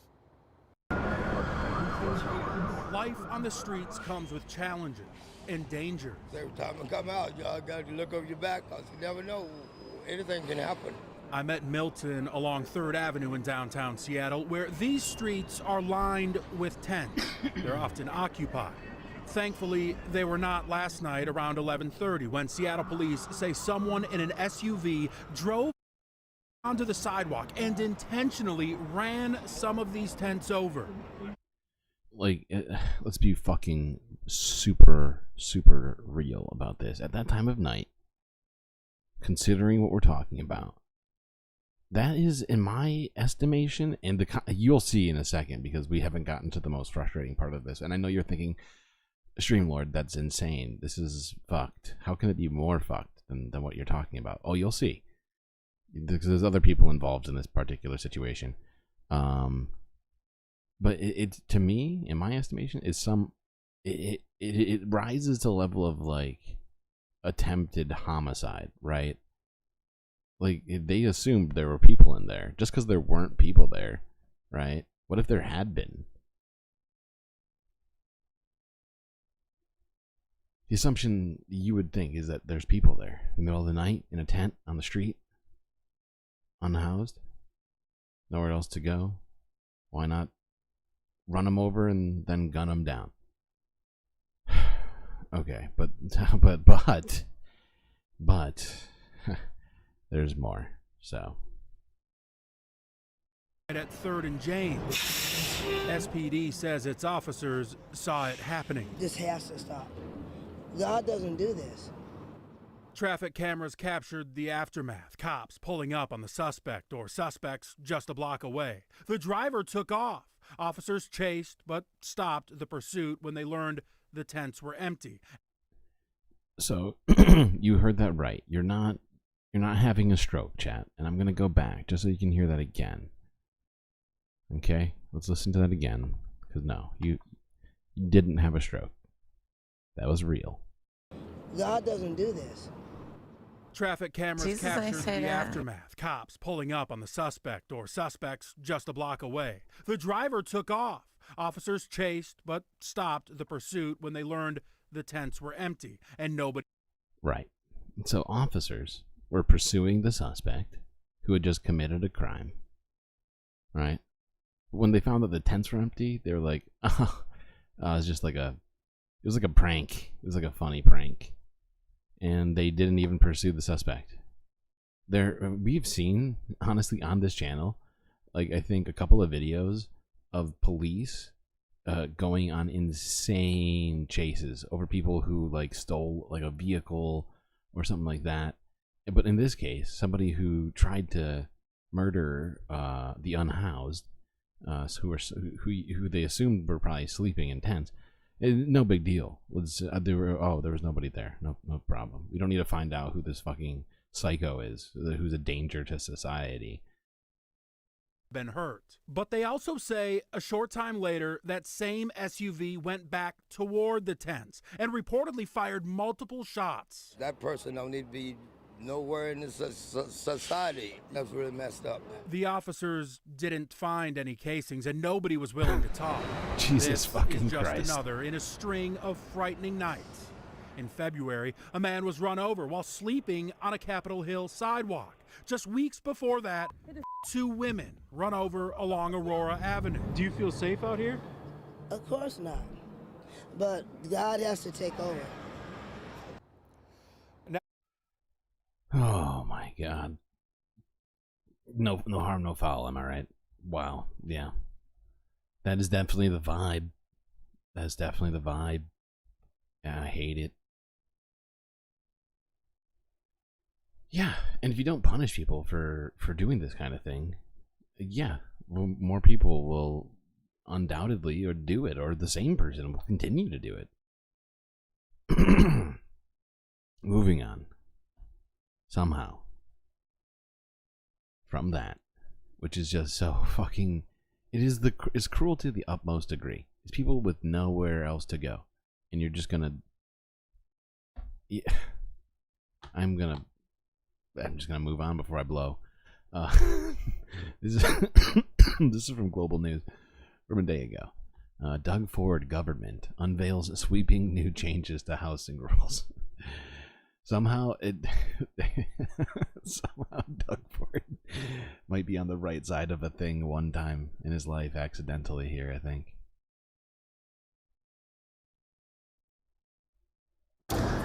In an effort to drum up additional housing in Ontario, the Ford government introduced a to scale up construction. Laws that target everything from buildings around transit stations to the types of housing that could be fast-tracked. We have made a commitment to get at least 1.5 million homes built by 2031. Today's legislation helps move the commitment forward in a substantial way. The government is looking at a blanket approach to housing. Developers can choose from a list of provincially approved designs, including single-family homes, duplexes, and triplexes, which would receive faster approvals. They will have a design approved in one community and move right next door to the next community and have to start the process all over again. So if we can do a bit more work on standardizing that. To entice developers to build more high-rises near transit stations, the government is also removing some requirements for vehicles. Residential towers near transit stations would no longer have minimum requirements for parking. It means developers would only build as much parking as the market would need. Wow. The law would also turn universities into campus developers. They would no longer face planning and rezoning restrictions to help them build as much student housing as possible. No universities approached me and said that they want to get into the real estate business. They don't want to be condo developers. Its focus is on student housing on lands that is owned by the universities. But the bill also comes with major reversals. Municipalities were required to give builders a discount on development charges, fees that would help support new construction. The Ford government's discount was intended to make housing cheaper. This guy sucks. This guy sucks real bad. I missed that one at my first watching. Why does he have to insist on being so shitty? You know, he started off so good. He started off so good, chat. Like, all of that stuff was so good.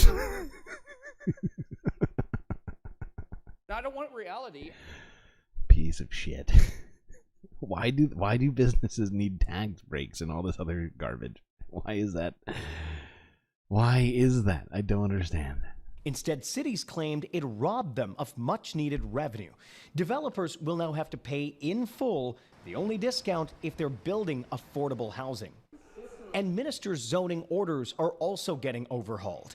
The controversial tool allowed Queen's Park to overrule municipal planning and force through a development, leading to accusations of provincial meddling. The government themselves have abused the process to such a great extent. The government is now implementing controls to ensure transparency. I do still, as minister. The fact is that this stuff should not come at the expense of handing over the keys to development to private, like to essentially not just handing the keys over to privatized development, because obviously the private developers are basically the main source of this, but there's no reason to be giving them all these sorts of benefits for doing something they're definitely gonna fucking make money on. It is nonsense. It is fucking nonsense. And you know, that's my main criticism of that fucking thing. Oh god, the Reagan virus. Yes, it's very Reagan-esque. Very, very Reagan-esque. However, the first part of that is all good stuff. We just need to get rid of the preferential treatment, most likely for his business buddies. Speaking of Canada and business, this is sort of a funny-ish story to get us transitioning away, but it's not actually funny. Like it's just not. It's just the result is good, and it's just so ridiculous that it's kind of funny, but it's just, you'll see. Winnipeg business owner says overflowing bin that led to overcharge was staged by garbage company.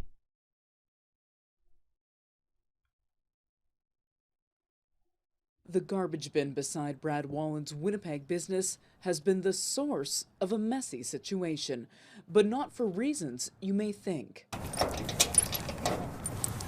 It all started on Thursday when Wallen received a bill from Waste Management.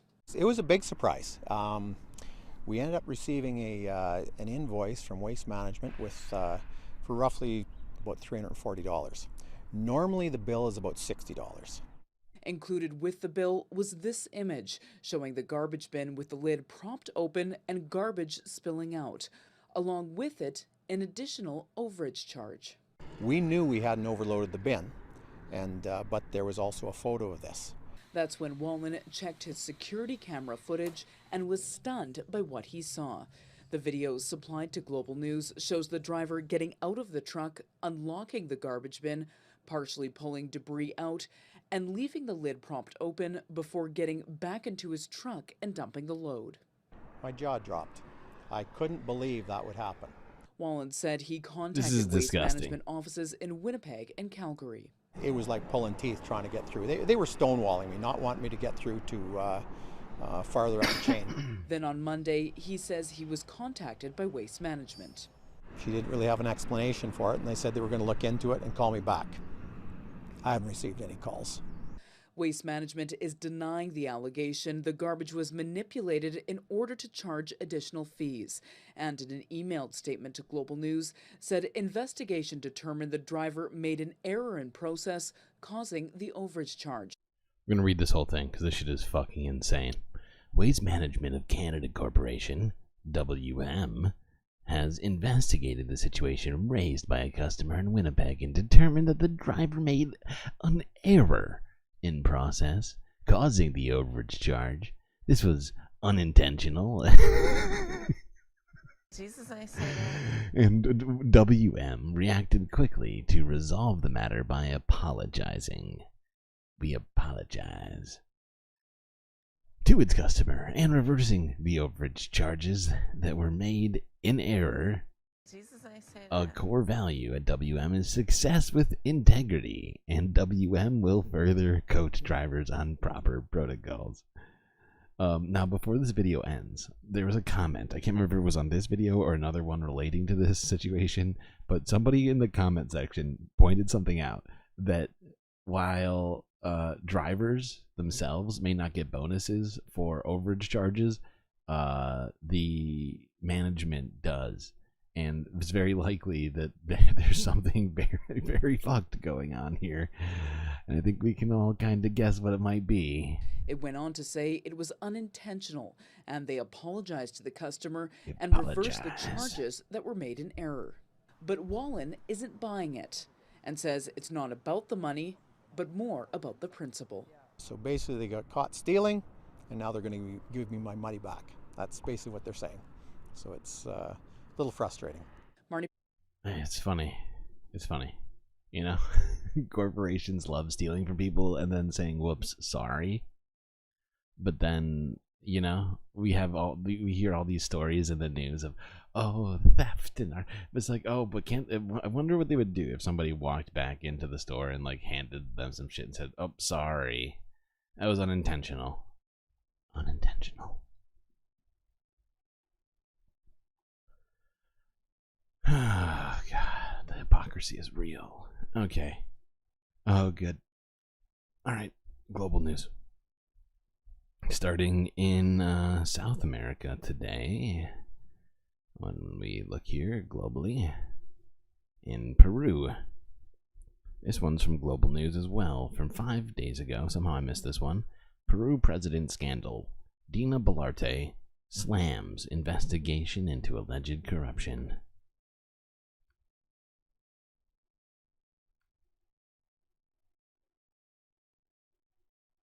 Peru's President Dina Boluarte is pushing back against a scandal over her use of luxury watches and pricey designer jewelry. Boluarte says the items were loaned to her, although she did admit using bad judgment a week after police raided her home and office on suspicion of corruption. The president was questioned by prosecutors for nearly 5 hours on Friday, focusing on allegations of illicit enrichment over how she got the Rolex watches and other jewelry that seemed at odds with her public modest salary.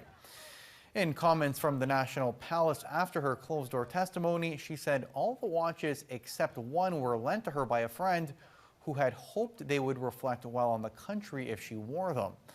Calling the investigation a lie and a smokescreen, she urged prosecutors to be more professional. Respecto de los relojes, debo reconocer. On the subject of the watches, I must admit that those were watches from my friend Wilfredo Ascarima, governor of Ayacucho, my Waiki brother in... fucking hell, my Spanish is terrible. My brothers lent them to me, perhaps in the spirit of wanting to represent my country well. Do you want what brand these earrings and necklace that I'm wearing today are? Unique, a company that sells cosmetics and jewelry. Look at the little box. Totally used. I've had it with me for more than 8 years. Now, here's the thing about all this.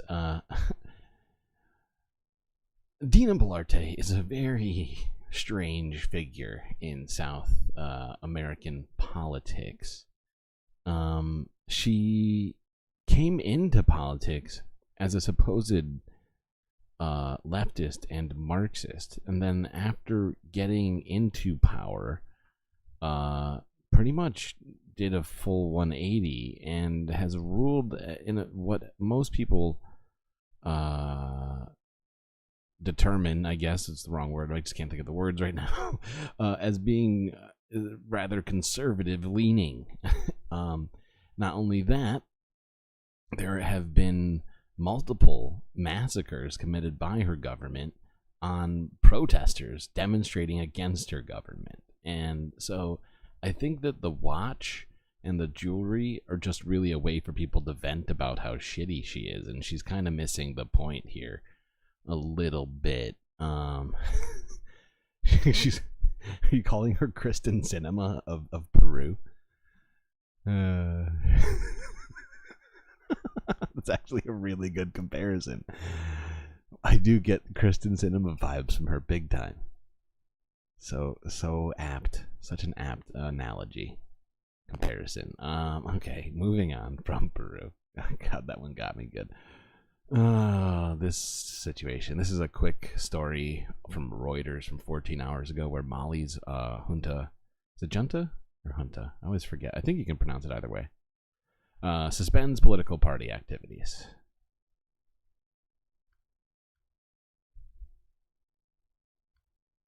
Whoops, that's not the right one. There you go. Mali's junta has suspended political party activities Wednesday evening. Government spokesperson Abdoulaye Maiga announced in a statement that a decree has been issued. It suspends until further notice all activities by political parties and associations of a political nature on the grounds of maintaining public order, according to the statement. Mali has been under military rule since August 2020.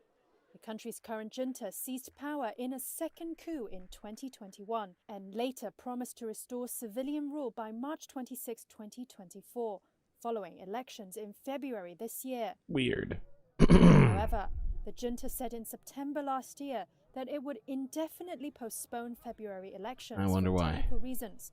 Technical reasons. Among political groups. Technical reasons. Many reacted again after last month's transition deadline passed without a vote. Technically, just didn't want to be out of power anymore. Political parties and civil For fuck's society sake, groups on there are March way too 31st many called for a military timeframe for elections. dictatorships Major opposition happening in coalition and Africa the right now. toppled This is out of ex-president's control. party said in a joint statement with over 20 signatories that they would use all legal and legitimate avenues for the return of normal. Okay. Before we move on to Europe and Asia, I just realized we're 2 fucking hours in somehow. Just blasting through this content right now, but not as fast as I'd like. Before we get too far, I'm just going to take a quick break here. So, oops.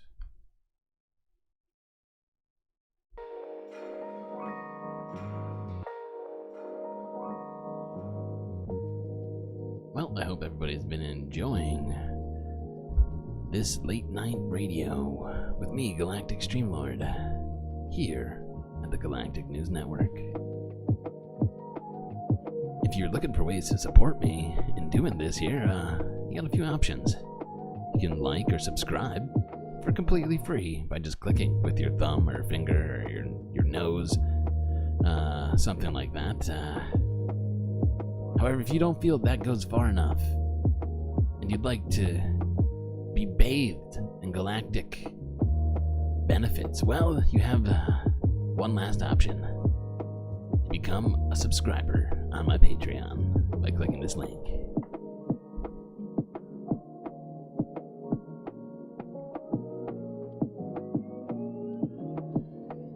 Everybody grab a drink, and I'll be right back.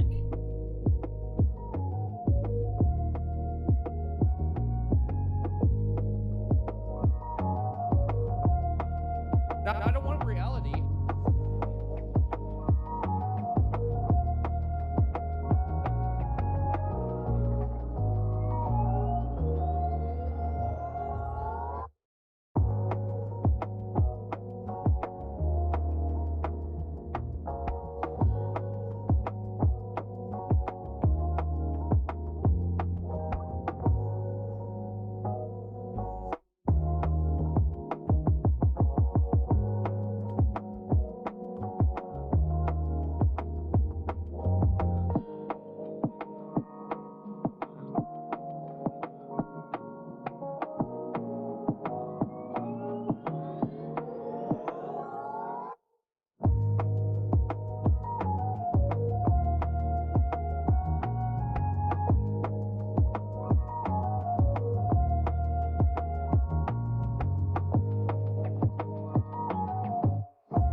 follow the rich white man.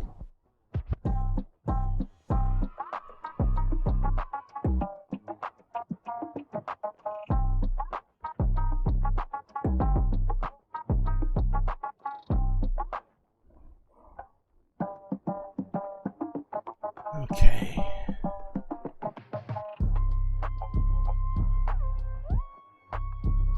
What is next?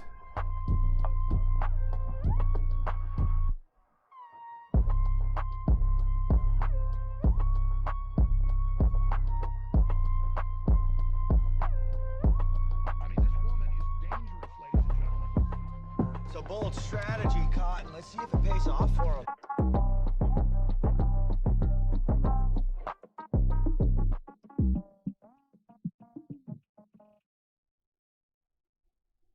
Let's have a group Biden age chat. I need to reset the Trump age command because he's getting a little too old. Like 16 is definitely his max. Like when he's performing at his like maximum, he's 16 years old. So that has to be reset. I'm gonna do that today. I'm gonna do that right now, actually. I know, chat, it's very important though.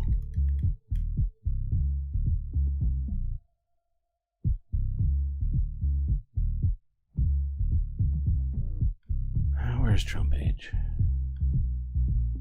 Zitter. Too far. There it is.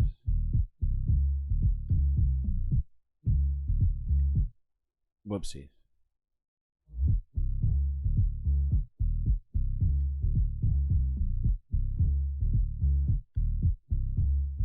Oh, I can just reset it to 1. Ooh. Perfect. That's all I gotta do. Okay. Cool. Alright. Trump's age has been reset back to 1. Oh no, we're resetting it right back to 1. You think that 12 is, I don't know, a 16-year-old man? Still not very developed. Mentally and emotionally. I'm just saying, like when he's got a box of Sudafed in the system, you know, a couple of mimosas, I don't know what he drinks. He's feeling extra lucid. Like 16 is his max, I think. But maybe you're right. Maybe 12 is too far.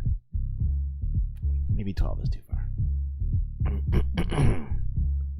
Okay, moving on to Europe, Russia, and the Middle East. Yeah, would somebody test that Trump age command for me just to make sure that that's reset properly? Whenever you get a chance. 122. Oh boy, Joe Biden is getting older and older by the second. I guess we're all technically getting older by the second, but clearly not as fast as Joe Biden. He's aged like 10 years in the last 10 minutes. What's first? Russia, Ukraine. Okay. Yes. This is from 4 days ago. Not sure how I missed some of these today, but they're here now. That's the important part. This one's from Global News. Russia-Ukraine conflict. Zelensky calls for world to hear the pain inflicted by attacks on Kharkiv.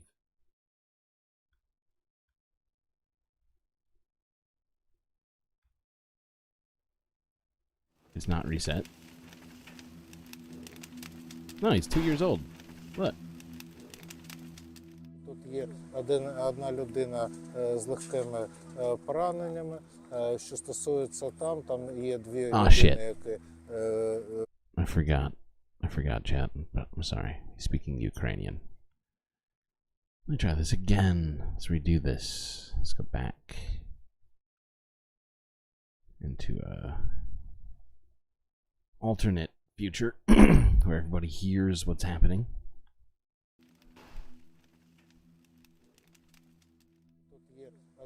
There's one person that was wounded here, and 2 more were wounded at another location. There were 4 strikes today. 2 CAB guided aerial bombs hit here, and probably 2 S-300 missiles. We can't say for sure what types of missiles as of now. Hit at another location in an industrial zone. What a thing to find in my car. There was an explosion followed by another one. I was tossed away by the explosion wave and hit by glass splinters. It was horrible.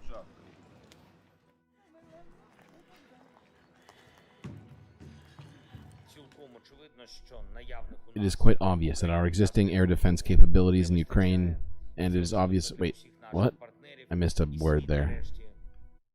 I should be reading faster. Just not focused. They are not enough. Okay. And it is obvious for all of our partners, and the world must finally hear the pain that Russian terrorists are causing Kharkiv, Kupiansk, to the cities of Donetsk, Zaporizhia, and Sumy regions, and to many other Ukrainian communities. There are air defense systems in the world that can help. All we need is the political will to transfer these systems to Ukraine. I thank those countries that have already contributed. It is the personal responsibility of our diplomats to be active in the task, who work in the areas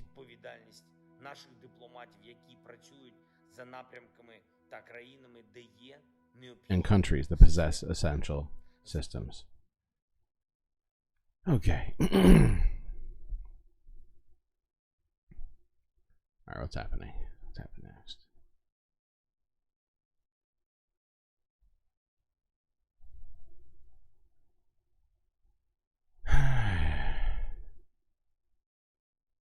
You're much older then, but you're younger than that now. Interesting.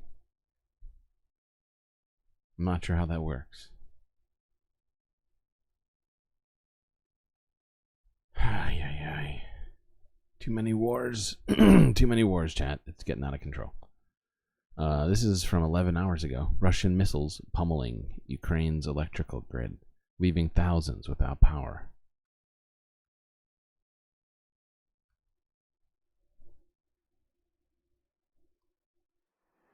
Russia launched a major attack on Ukraine's critical infrastructure today.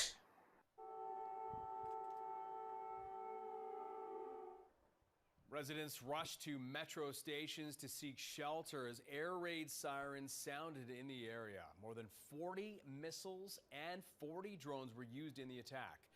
The Russian strikes completely destroyed a thermal power plant outside of Kyiv, and according to Ukrainian officials, up to 200,000 people have been left without power as a consequence. The strikes also attacked 2 underground storage facilities where Ukraine stores natural gas. In the wake of the attacks, Ukrainian President Vladimir Zelensky called for more air defense supplies.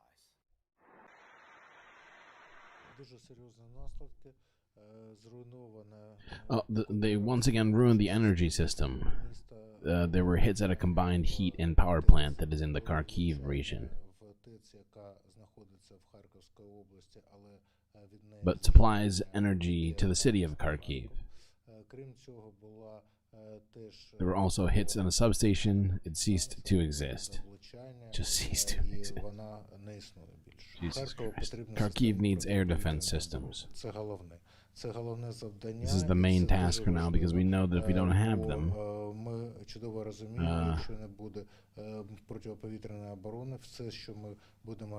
the enemy will attack every effort to repair.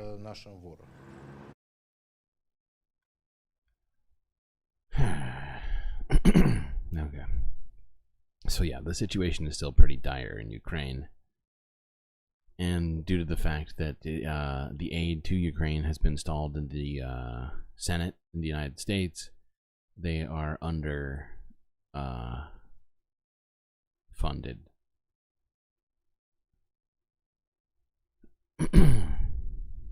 Next, Asia. This one I found to be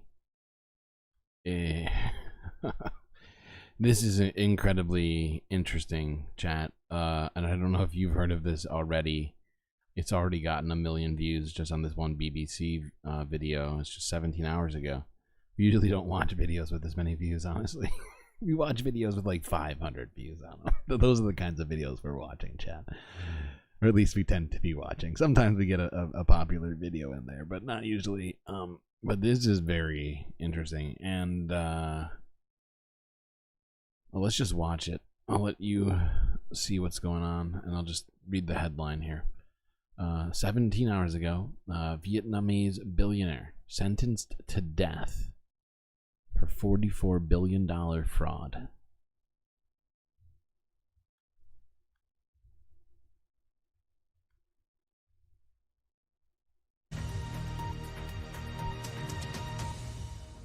Hello, I'm Regina Weidenard and welcome to this hour.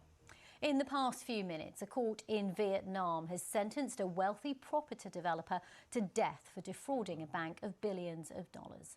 67-year-old Trong My Lan was found guilty of embezzlement, bribing state officials and violating bank lending regulations after she used her hidden ownership of the Saigon Commercial Bank to channel $44 billion of loans to her own companies. It's been described as one of the greatest bank frauds in history.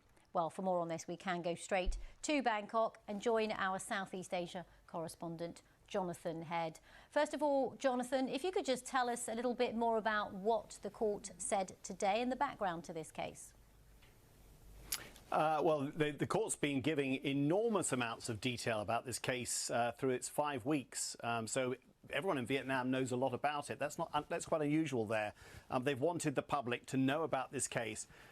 It is extraordinary. The amounts of money are absolutely staggering. We're talking about a significant chunk of Vietnam's GDP that this woman was able to siphon off over 11 years through these secretly channeled loans that went through a whole bunch of front companies and proxies to her own companies. The prosecutors believe that of that $44 billion, perhaps $27 billion may never be recovered. That is a staggering loss and will be very, very tough for the state bank to make up in terms of saving the bank. Really, the authorities have sort of blamed Trong My Lan and have talked about the way in which she was bribing officials and the kind of sophistication of this network. And really, it is part of an ongoing anti-corruption campaign that's been going for several years, led by the communist authorities who say they're determined to stamp it out. But of course, it does raise a lot of questions, which is how was it that this woman, she's very high profile, she's one of the biggest property owners in Vietnam, how was she able to do that for 11 years? And of course, officially the authorities say, well, she was paying off this person and that and hiding this and that. But it is extraordinary that it went on for 11 years without being stopped. And I think those questions still hang over whether the Vietnamese authorities are capable of reining in this kind of fraud. And John, Actually, let's listen to the rest of this. and you say that this was a trial that was followed by so many people in Vietnam, and Trong My Lan is a well-known property developer in the country, but now she faces the death penalty. That itself is extraordinary. Normally, the death penalty is not usually handed down on women, but I think this case was so exceptional in terms of its scale and the damage it's done to Vietnam's finances. They probably felt they needed to make an example of her. They may also be trying to encourage her to give as much money back as they can get to do. This is something the other 80 defendants in court today have largely done. They're all more minor, of course, but these are all the people accused of conspiring with her, including, for example, a chief inspector at the state bank who was bribed $5 million, according to prosecutors, in order to look the other way. They've all pleaded guilty. Okay.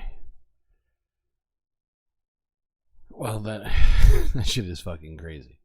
I can't even imagine America taking financial fraud that seriously.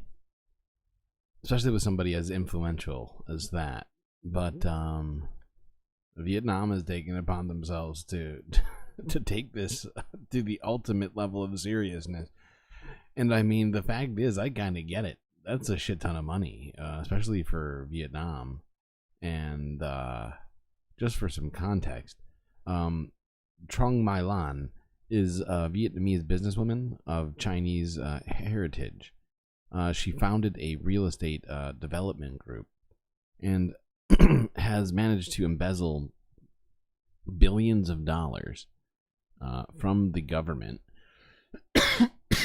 by way of using a number of fake loans and other sorts of schemes, essentially, to funnel the money.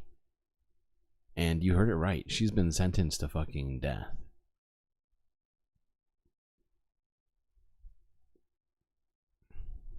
And according to this BBC article, it's $44 billion that was stolen from Vietnamese people by this woman. She violated banking regulations, she bribed, and embezzled, according to the government's allegations. Okay, moving on to another Vietnamese thing, but something a little bit lighter. In fact, well, the context of it is lighter. The actual contents of this. I haven't actually seen I think it's a show. I haven't seen it yet. But let's watch this from Reuters. How the sympathizer recites the Vietnam War through a new lens.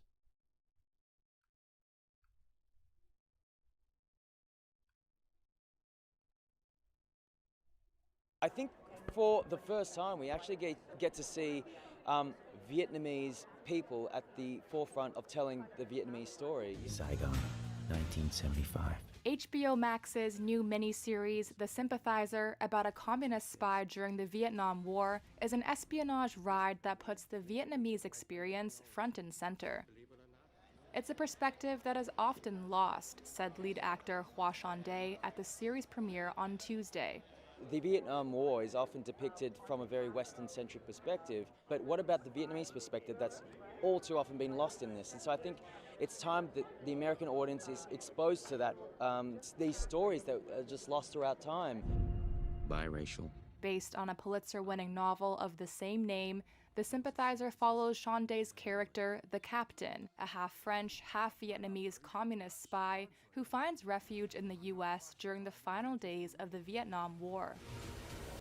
Most of the cast is Vietnamese, but it also features some big names like Sandra Oh and Robert Downey Jr. It's nice when you can shine a light on a whole new generation of artists, particularly artists that are from an underrepresented place like Vietnam has been for so long. I was honestly blown away, and I'm just pleased that I'm supporting them in this. The 7-episode limited series debuts on April 14th on HBO and will be available to stream on Max. Okay. I just thought that was a nice way for us to kind Chinese of leader Xi Jinping interrupt met with the former president of Taiwan. Interrupt this for something slightly positive.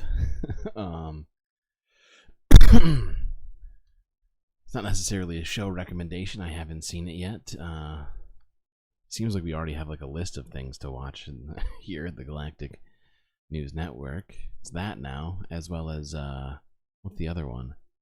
Oh yeah, the new Fallout show on Amazon Prime. Damn.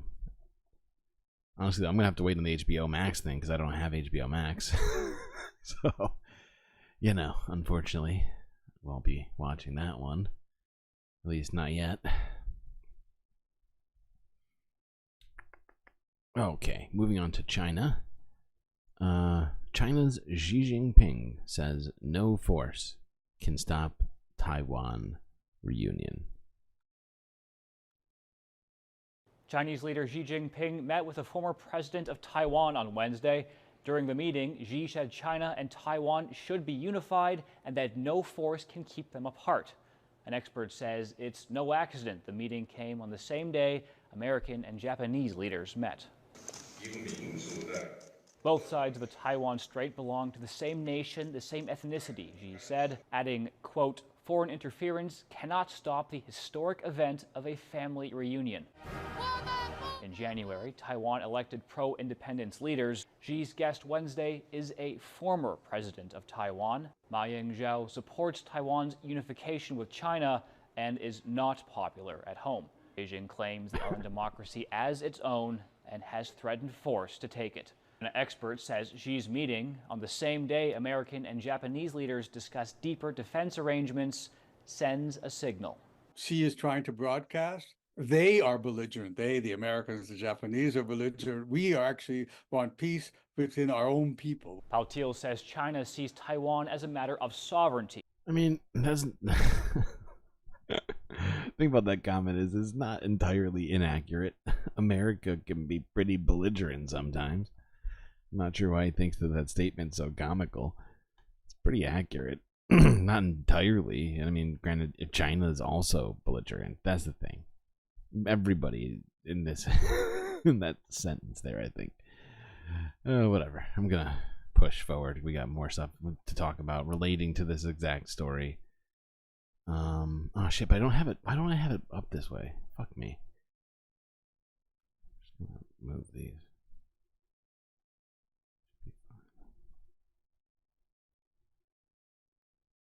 Look at all the raptors in chat.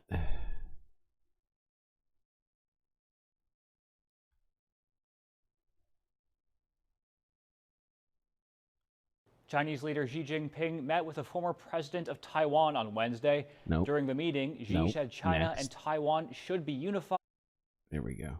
All right, this is Japan's Prime Minister Kishida addressing Fumio Kishida, I believe is his name, addressing Congress.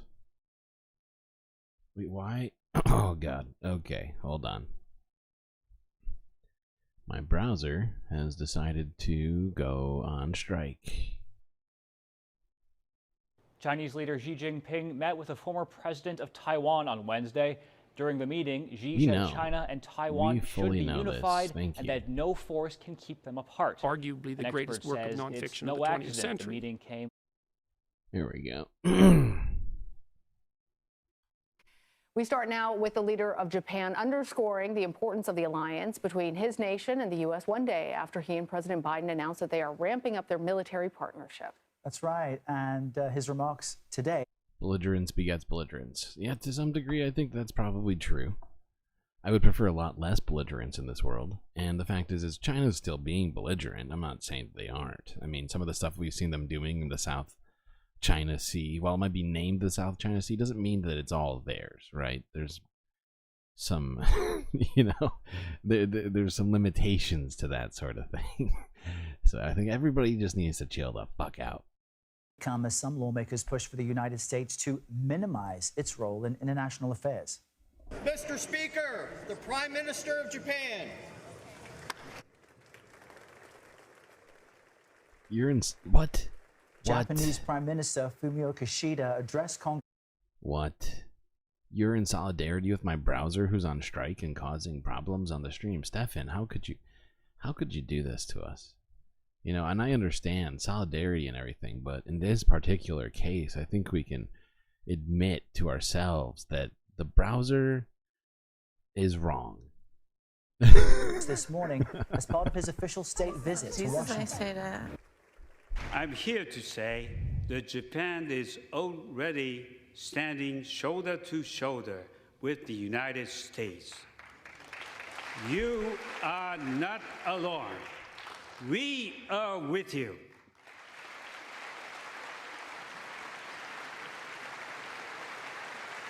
We have team coverage for this. CBS News congressional correspondent Nicole Killian there on Capitol Hill, and CBS News senior White House and political correspondent Ed O'Keefe for us at the White House. Nicole, I'm going to start with you. Talk to us about how Prime Minister Kishida was received by lawmakers today and the importance of those remarks. Well, the Prime Minister received a warm welcome, as is customary when a foreign leader addresses Congress. And as many world leaders often do, they try to draw that personal connection to the United States. So we heard the Prime Minister talk about going to elementary school in Queens for a couple of years, which got a rousing applause, and talked about how he used to root for the Yankees and the Mets, which drew a couple of boos. But, so take it in stride for fair weather fans. But he did talk about the importance of the U.S.-Japanese alliance when it comes to the economy, when it comes to defense, when it comes to space. But he also made clear that Japan... Take it in stride for fair weather fans. But, he did talk about the importance of the U.S.-Japanese alliance when it comes to the economy, when it comes to defense, when it comes to space. But he also made clear that Japan remains in a precarious position, as does the rest of the world, with ongoing global threats, whether... Okay. Moving on. This is just from the meeting in the Oval Office between Joe Biden and Fumio Kishida as they pledge a united front against China.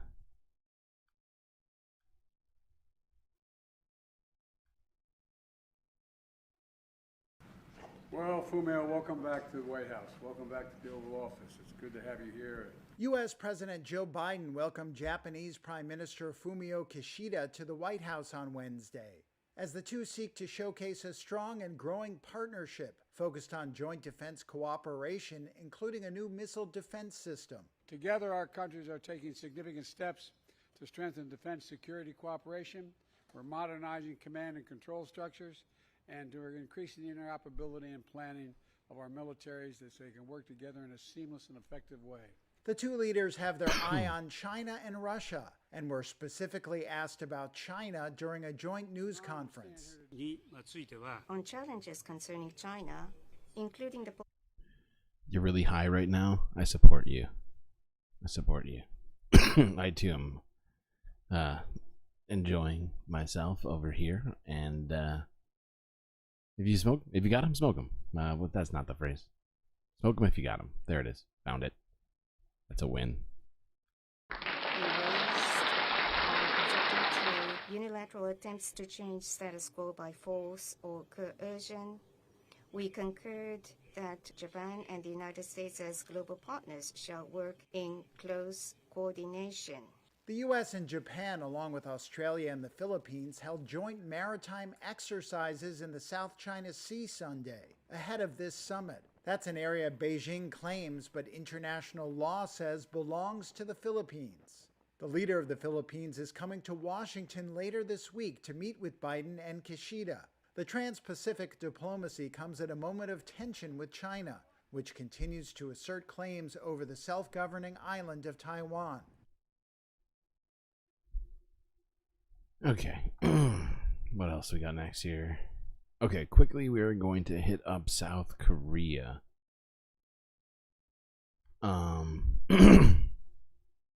This one is regarding the elections that just happened. I think we talked about how they were going to happen.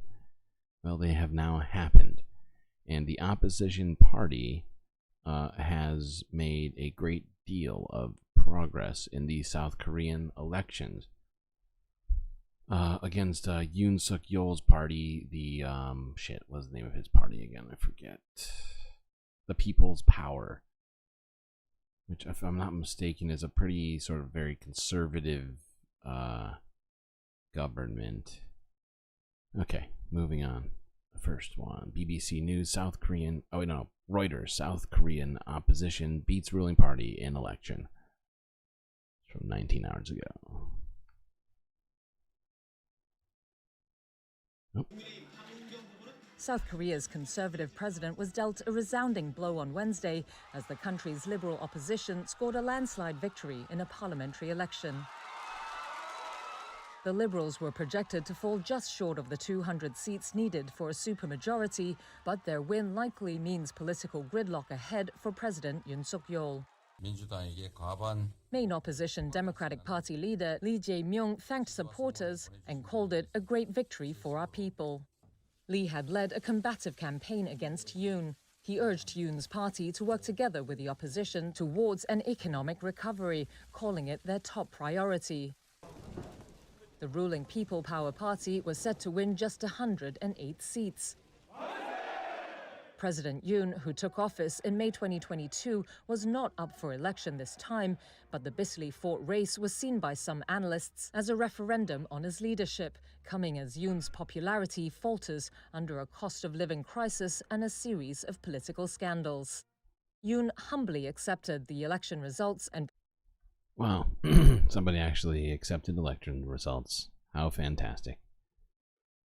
Well, good night to everybody who's heading to bed. I think I saw PB and Stefan say they're in dire need of sleep, and I totally understand and support you. You do what you gotta do. Self-care, you know? You need to take care of yourself to be able to be as galactic as you all are. Okay, I'm going to skip this next one. It's also about the South Korean election, but I think we've probably got at least enough of this in our system, and plus we're like 3 hours in already. Actually, we're not that far in. Maybe we'll watch a snippet of this BBC one. This is from 13 hours ago.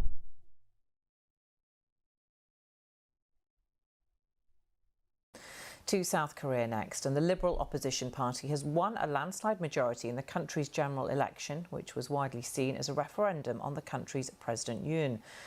The result is a blow to the leader, and many of his senior officials offered to resign, including his Prime Minister.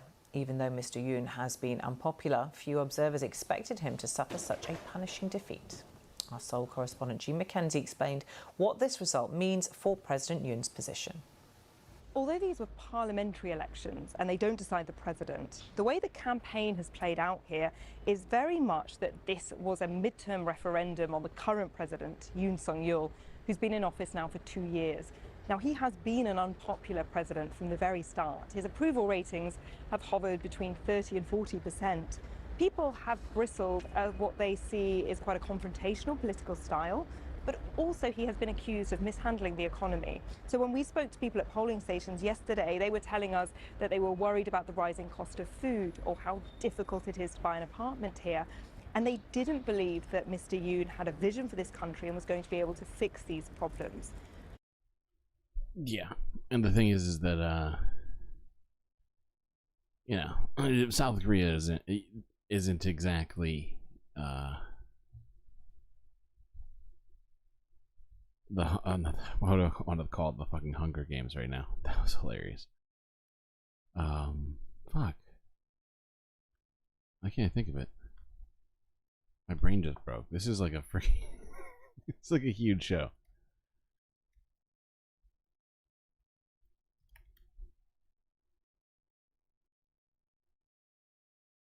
Oh, can somebody help me? What's that game show? Well, it's not actually a game show.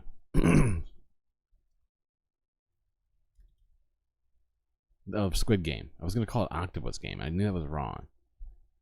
Thank you. Okay. I figured it out. But yeah, like it's not exactly Squid Games over there, but it's pretty close. There's some real... Yes, thank you, BCat. Yeah, we got there. We got there together. Okay, let's listen to Amy Goodman here before we head over to the Middle East. This is the top U.S. and world headlines from April 11th from Democracy Now!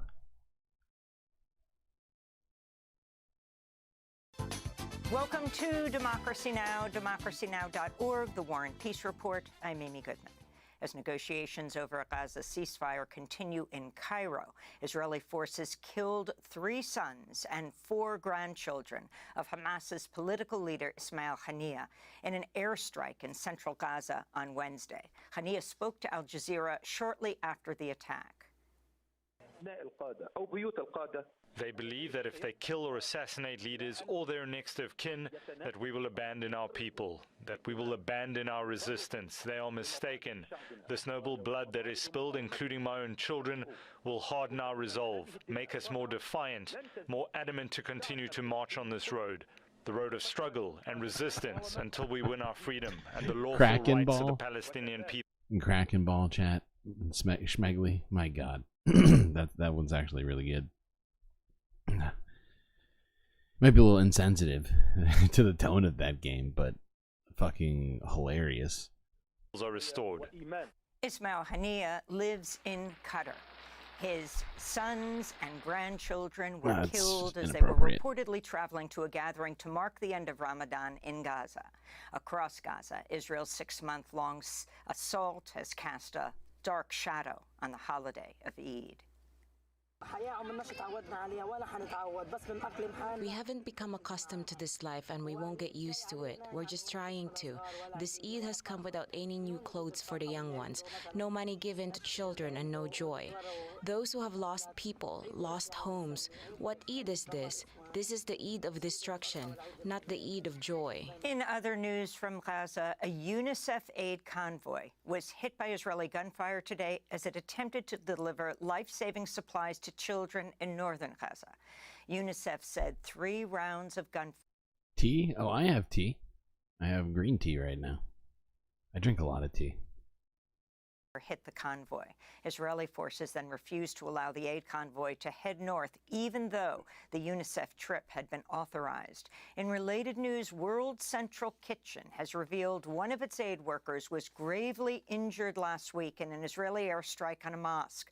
The attack occurred just minutes before an Israeli drone repeatedly struck a World Central Kitchen convoy, killing 7 aid workers in an attack that sparked worldwide condemnation. And I gotta say, it does feel like this attack on the WCK convoy it marks some kind of a turning point in this war, right? where, I mean, so many people were already beginning to condemn Israel, or had already condemned Israel for what they were doing. But then I do feel like somehow the sentiment went even further the other direction for Israel after this. And I hate to laugh because it's not funny. But I think that it I mean, it is all historical now, right? But like at some point I think when we assess things, I think that this will be seen as I could be completely wrong. This is just some sort of I'm trying to be Nostradamus now. I'm trying to guess the future. But it does feel like, just because of the way things have been going, it seems like I don't know. I'm just going to shut up now. News from Gaza. A top U.S. official has acknowledged a majority, if not all, Palestinians are facing starvation in Gaza. David Satterfield, the U.S. humanitarian envoy in Gaza, made the remark during an online forum hosted by the American Jewish Committee. There is an imminent risk of starvation for the majority, if not all, the 2.2 million population of Gaza. This is not a point in debate. It is an established fact which the United States, its experts, the international community, its experts, assess and believe is real. The top U.S. commander in the Middle East is heading to Israel today amidst growing fears Iran may soon launch an attack in retaliation for Israel's bombing of the Iranian consulate in Damascus last week. On Wednesday, President Biden said the U.S. commitment to Israel's security is ironclad. In Arizona, Republican lawmakers have blocked efforts by Democrats to repeal an 1864 law that bans nearly all abortions in Arizona. The move came a day after Arizona's Supreme Court revived the 160-year-old. Okay, we don't need to watch this part. We've seen a lot of this stuff that she covers in here. I figure we just get ourselves sort of reset by Amy and get into Middle East by doing so. I agree. It must be incredibly exhausting to be a Zionist still at this point. I don't even see how you like, unless you're Rabbi Shmuley or like Alan Dershowitz, I don't know how you're still defended in Israel. I really don't. What am I doing next?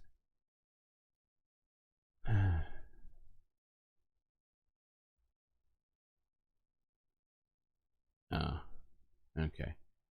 Well, let's start this off with U.S. President Joe Biden, who has vowed ironclad support for Israel amid Iran attack fears. It's from 21 hours ago on BBC.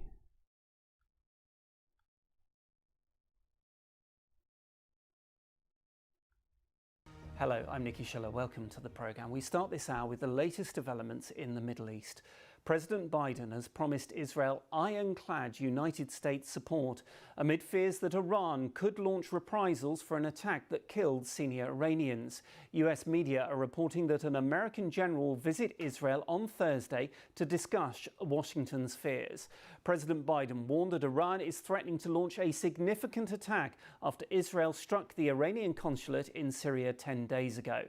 Mr. Biden was speaking hours after the Iranian supreme leader again said Israel would be punished for the strike on its consulate. Meanwhile, the Hamas political leader Ismail Haniyeh says there'll be no change in the group's demands for a permanent ceasefire in Gaza, despite the killing of 3 of his sons. I just think it's incredibly, hypocritical the way that, first off, we would not be talking this way if somebody had struck our consulate somewhere, right? It would be all out, catastrophic DEFCON level 1 or whatever it is, and but no.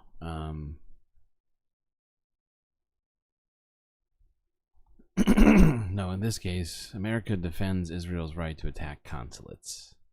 an Israeli airstrike. Israeli media is reporting that the Prime Minister Benjamin Netanyahu had not been briefed in advance of the attack. This video is believed to show Ismail Haniyeh receiving the news in Qatar, where he lives in exile. Israel has confirmed the strike, describing the Suns as Here's a question. Is attacking a consulate self-defense? mass military operatives. He's been actively involved in negotiations to broker a ceasefire with Israel, demanding a permanent end to the fighting and the return of displaced Palestinians to their homes. We'll assess the implications of the killing of his sons in a moment. First, here's President Biden on the threat posed by Iran in the region. We also want to address the Iranian threat to launch a significant, they're threatening to launch a significant attack on Israel.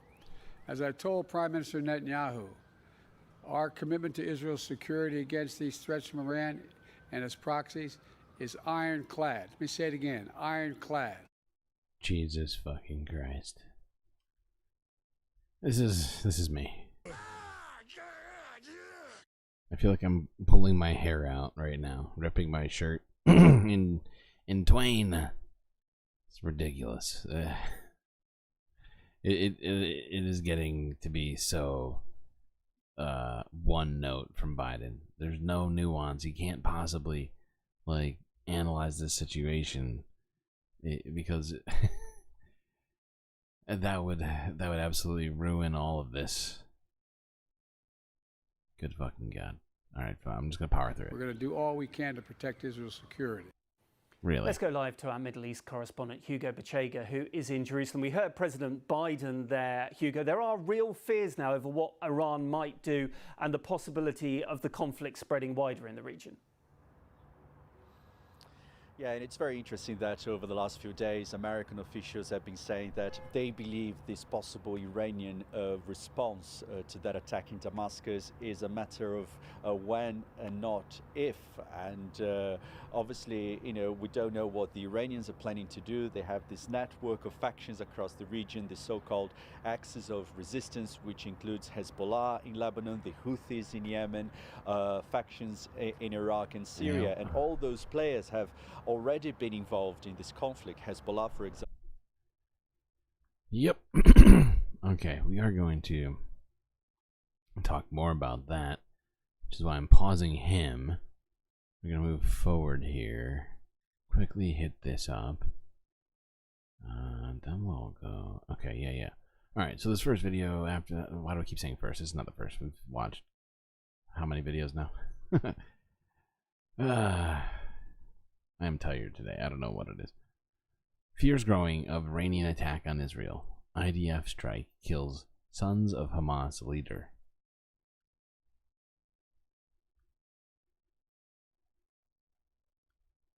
Turning now to the escalating situation in the Middle East. Fears are mounting that Iran might launch a retaliatory strike on Israel after an attack on its consulate in Damascus, Syria, earlier this month. And President Biden is reiterating the U.S., quote, ironclad support for Israel as tensions rise. We also want to address the Iranian threat to launch a significant, they're threatening to launch a significant attack on Israel. All right, we've already heard this part of it. Go further. No, don't be a dick. Israel's foreign minister is warning his country would strike Iran directly should the Islamic Republic attack Israel from its territory. Now, Iran holds Israel responsible for the attack on the consulate, which killed 12 people. Israel has not acknowledged its involvement. Meanwhile, 3 sons and 4 grandchildren of a senior Hamas leader were Israel hasn't acknowledged a lot of this stuff. Doesn't mean that they aren't real. in an Israeli airstrike. That's according to the militant group. Israel says that the sons were Hamas operatives, but had no information about the grandchildren. Our Deborah Pana has more from Tel Aviv. Now that Ramadan is over. Okay, continuing on here.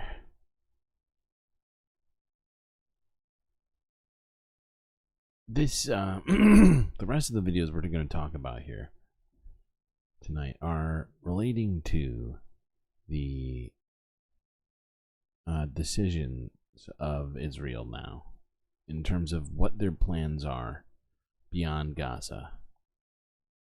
So let's look at this from this one here. Israel prepares for scenarios beyond Gaza as Iran threatens retaliation. Actually, you know what? We're going to skip this one. We're going to go straight to this next one. Al Jazeera. Yes. Let's how? Actually, no. Yeah. No. Let's listen to this one. Let's go to this Reuters one. Because fuck CBS. Sick of your bullshit.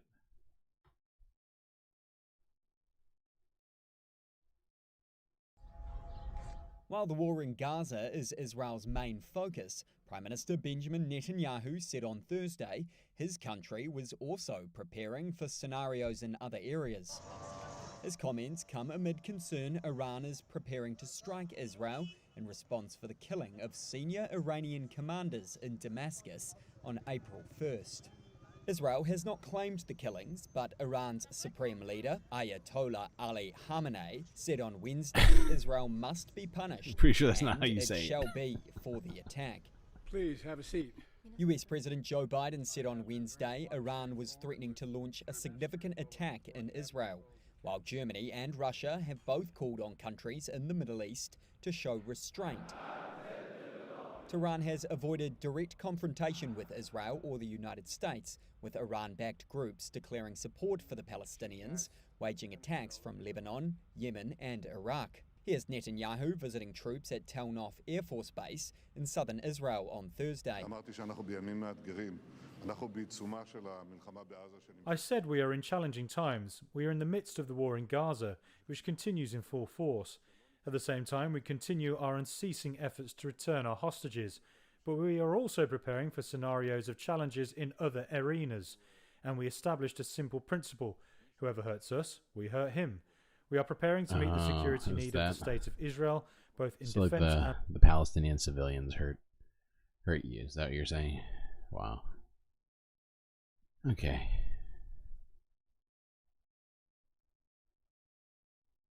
Oh, man, Israel just seems to, especially Benjamin Netanyahu, but Israel just in general, with Benjamin Netanyahu in charge, they just seem to think they can just do whatever the fuck they want at this point. Am I wrong, chat? I mean, where are we with this? Like, how is this guy talking like this still? I feel like I'm taking crazy pills! It is fucking killing me right now. Okay, we're moving on. We're gonna watch this one. How Israel has operated an assassination policy for decades.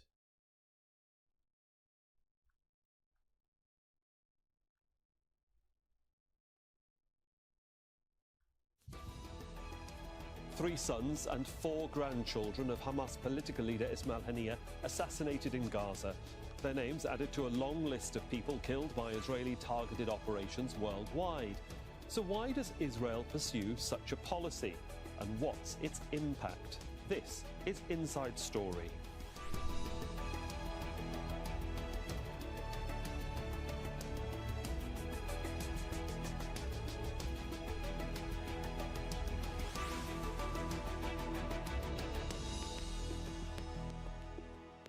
Hello, welcome to the programme. I'm Sahil Rahman. The 7 family members of Hamas political leader Ismail Haniyeh, assassinated by Israel on Wednesday in Gaza, are the latest victims of Israeli targeted killings. Israel has been doing this around the world for decades. The reputation of its overseas intelligence arm Mossad has become part of Israeli propaganda in cinema and TV serials. A license to kill anyone Israel considers an enemy. The niceties of international law are ignored, as are the politics or criminal repercussions of such acts. So is this tactic an official policy of Israel? And if so, what's its impact? Or is it just about vengeance? We'll put that to our guests in a moment. But first, this report from Katia Lopez-Hodayan. It was a targeted Israeli strike in Gaza City that assassinated 3 sons and 4 grandchildren of Hamas political leader Ismail Haniyeh.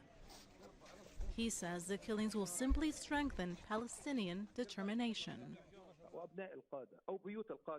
They believe that if they kill or assassinate leaders or their next of kin, that we will abandon our people, that we will abandon our resistance. They are mistaken. This noble blood that is spilled, including my own children, will harden our resolve, make us more defiant, more adamant to continue to march on this road, the road of struggle and resistance until we win our freedom and the lawful rights of the Palestinian peoples are restored.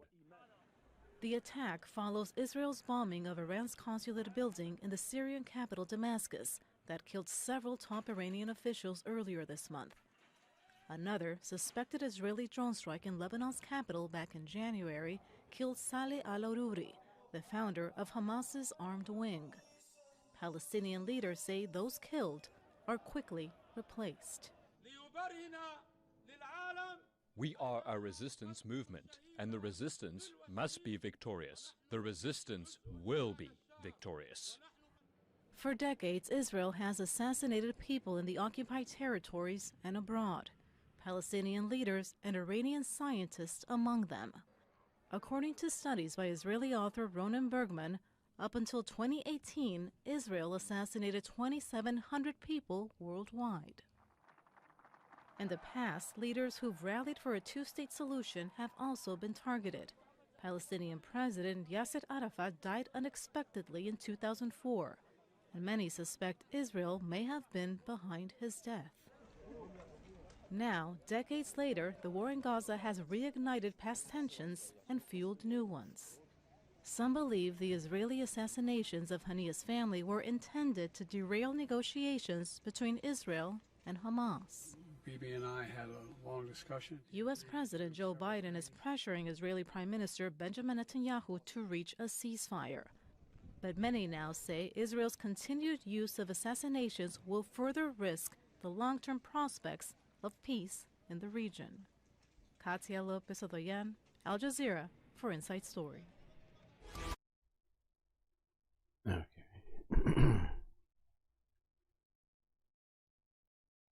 Yeah, we just witnessed one, right? Just 10 days ago when Israel bombed the, I want to call it an embassy, but it's a, what's it called? God damn it. But you get what I'm saying. As well as just recently. We just talked about the other one that happened yesterday, where Israel killed, I think it was 5 members of the leader of Hamas's family. Got a couple more videos here for you. Hezbollah continues to exchange fire with the Israeli army across the border. This is from 11 hours ago. They really are intent on starting a war, and a full-on, a full-scale war in the Middle East. It just feels like there's no other way to estimate what they're doing. It's all just continued to be provocative and aggressive with everybody who's even close to being a neighbor. Okay, fuck it, we're doing it. Let's do it. We're currently roaming the line, the separation line between Lebanon and Israel. If you can see, this is the wall just behind me here. The situation is, it could be described as a tense calm. So people seize the opportunity to come to the villages to inspect the amount of destruction. There were several Israeli airstrikes on the Eid day, but and also several Hezbollah attacks. However, this didn't really prevent people from coming here. We're also trying to seize the opportunity to come to this area, which has been away from the lens for the past few months due to the huge amount of bombardment, daily bombardment and destruction. This is the border. If you can see, it's just on the other side. It's a very dangerous place, maybe one of the most dangerous places in the world. And we've come here for Al Jazeera. We are the only international channel here today to show you what's been happening on the borders between Lebanon and Israel over the past few months. I came to see my family and celebrate Eid here. Over here we hear the sound of warplanes and airstrikes. We are in the town of Aita, one of the most destroyed towns on the borders between Lebanon and Israel. Everywhere has been hit, either by planes. As we are here right now, we can hear clearly the sound of drones. And over the past months, it's been 6 months since this war has started. It's been 6 months that Haita has been pounded with airstrikes, artillery, drones, tanks, whatever. Every day, on daily basis, this town has been hit. And as we can see, it's really a destroyed area.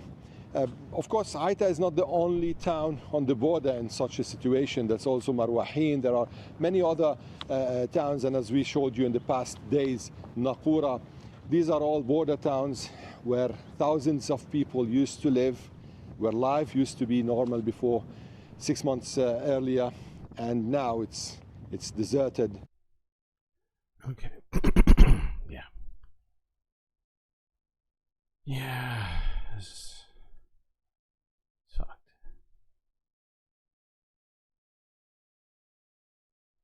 Oh, God.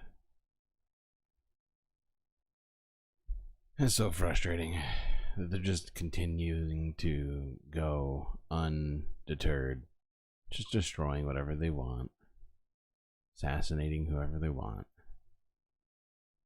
Oh, we got one last video here before we do our late night stream, as always.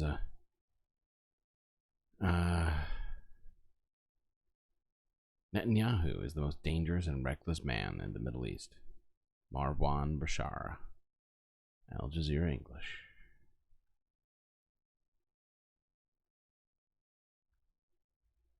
Israel assassinated 3 sons and 4 grandchildren of Hamas's political leader Ismail Haniyeh on Wednesday. It happened at the Al-Shati refugee camp in the north of the Gaza Strip. Israel says his sons were Hamas operatives and that it targeted a vehicle they were traveling in. This attack comes at a time when ceasefire talks are being held. Speaking to Al Jazeera, Haniyeh said the killings would only strengthen Hamas's resolve. He also said it would have no effect on the group's demands in ceasefire negotiations. Well, to discuss this and the latest developments in Israel's war on Gaza, we're now joined by our senior political analyst, Marwan Bashara. Marwan, what do you make of these latest Israeli actions, the operation in central Gaza on Nuseirat refugee camp, which they say was a targeted operation, the targeted killing of Ismail Haniyeh's family members, as talks are happening in Egypt? I think they're basically more of the same that we've seen over the past 6 months. It's sort of an Israeli aggression that is continuous, persistent, and totally dismissive of world public opinion, or for that matter, international law and the international community. Yep. The fact that it's happening now, of course, adds to the dismissiveness of the Israeli government, that it's just not only not treating this with the seriousness it takes, in fact, humiliating to all the parties that involved in the ceasefire talks, including the United States. So it continues to escalate on all sides, including with Iran in Syria, in Gaza against Hamas, and so on and so forth, and makes threats about, Rafah tomorrow, occupying Gaza the next day. We're prepared for all the scenarios, including attacking Iran. Really trying to bring in the United States into a regional configuration, regional war, while at the same time preparing the Israelis for more genocidal attacks and policies and crimes in Gaza. It's a certain arrogance on the part of the Israeli government that is really becoming so reckless at this point in time that one doesn't know where this is going to lead anymore. Yeah, we are now entering the 7th month of this war, and the fear is that we're entering a new phase of this conflict. Israel, as you said, still threatening to invade Rafah, despite objections from I'm glad you think the late night streams are clutch. ally. If it is a new phase that we're entering, how do you see it shaping up? With the threat of the Iranians, of course, the Israelis also on a war footing there, saying they expect some sort of retaliation from Iran. Where are we headed in this conflict? About 2 weeks ago, you know, with all the international protests and so many countries speaking out, especially after the attack on the international aid workers, when they should have also spoke about the destruction of Al-Shifa hospital. But be that as it may, we got a sense that with the ceasefire talks and all of that, that maybe the war would be winding down and we would be going towards perhaps 3 stages towards more, you know, a stalemate of sort, leading to some serious diplomatic solution. Did not happen. We were under that impression because the Americans and the Europeans kept pushing for it. We were also under the impression that we're going to be ending famine in Gaza. But then Netanyahu, with his usual arrogance and recklessness, but ever more so today. See, let me open brackets here and just say the following. Why shouldn't he? Right? His personal career is at stake. His ideology and his coalition is at stake. And his political career, not just his personal interests, are at stake. And no one is stopping him. The Arabs, the Americans, because the Americans, after the aid workers were killed, they were putting some sort of pressure, but was not real concrete action. Lip service, you think? It was rhetorical pressure. Some diplomatic juxtapositioning while selling arms, while committing hundreds more of the 2,000-pound bombs, while committing for 24 more of F-35s, the most sophisticated jet fighters in the American Air Force, while committing more and more and more ammunitions to Israel.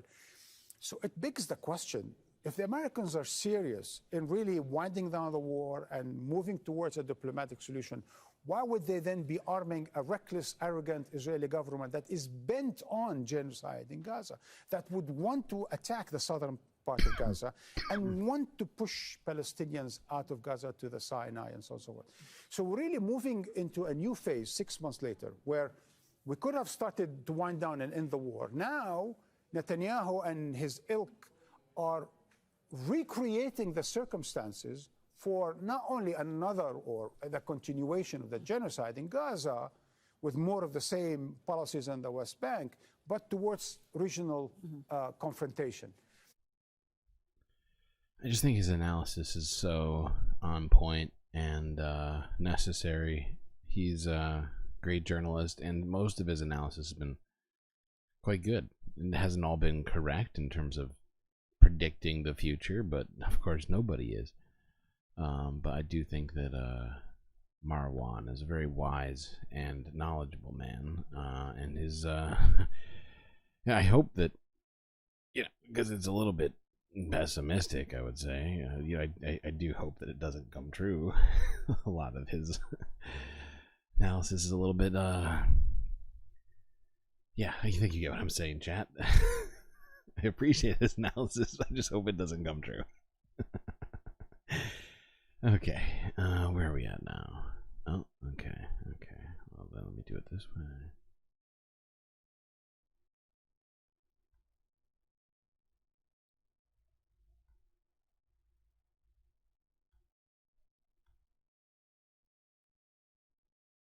By the way, I reset up my whole thing. I think I mentioned at the beginning of the stream.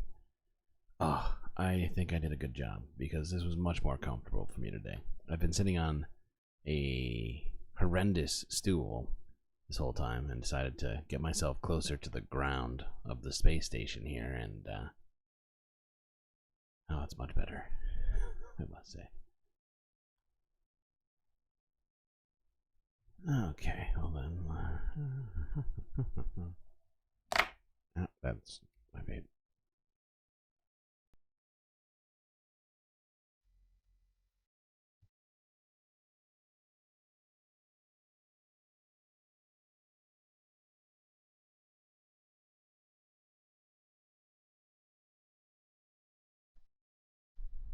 Well, it's been fantastic having all of you here with me for this long and difficult journey through the void. Got a lot more to do, but Suppose it's always one step at a time in life. Till I see you next time. You stay classy, Galactic Stream Nation.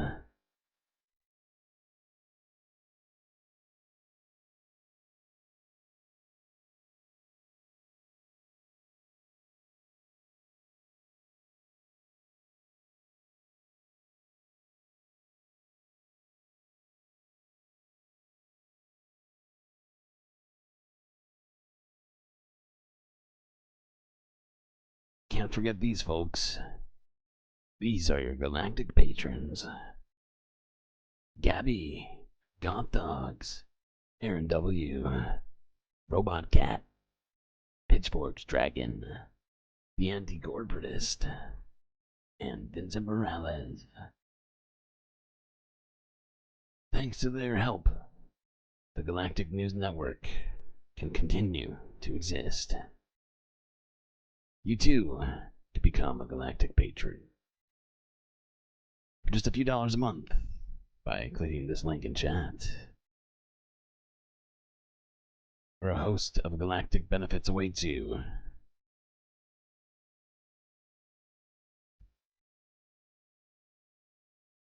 Don't forget these names, folks.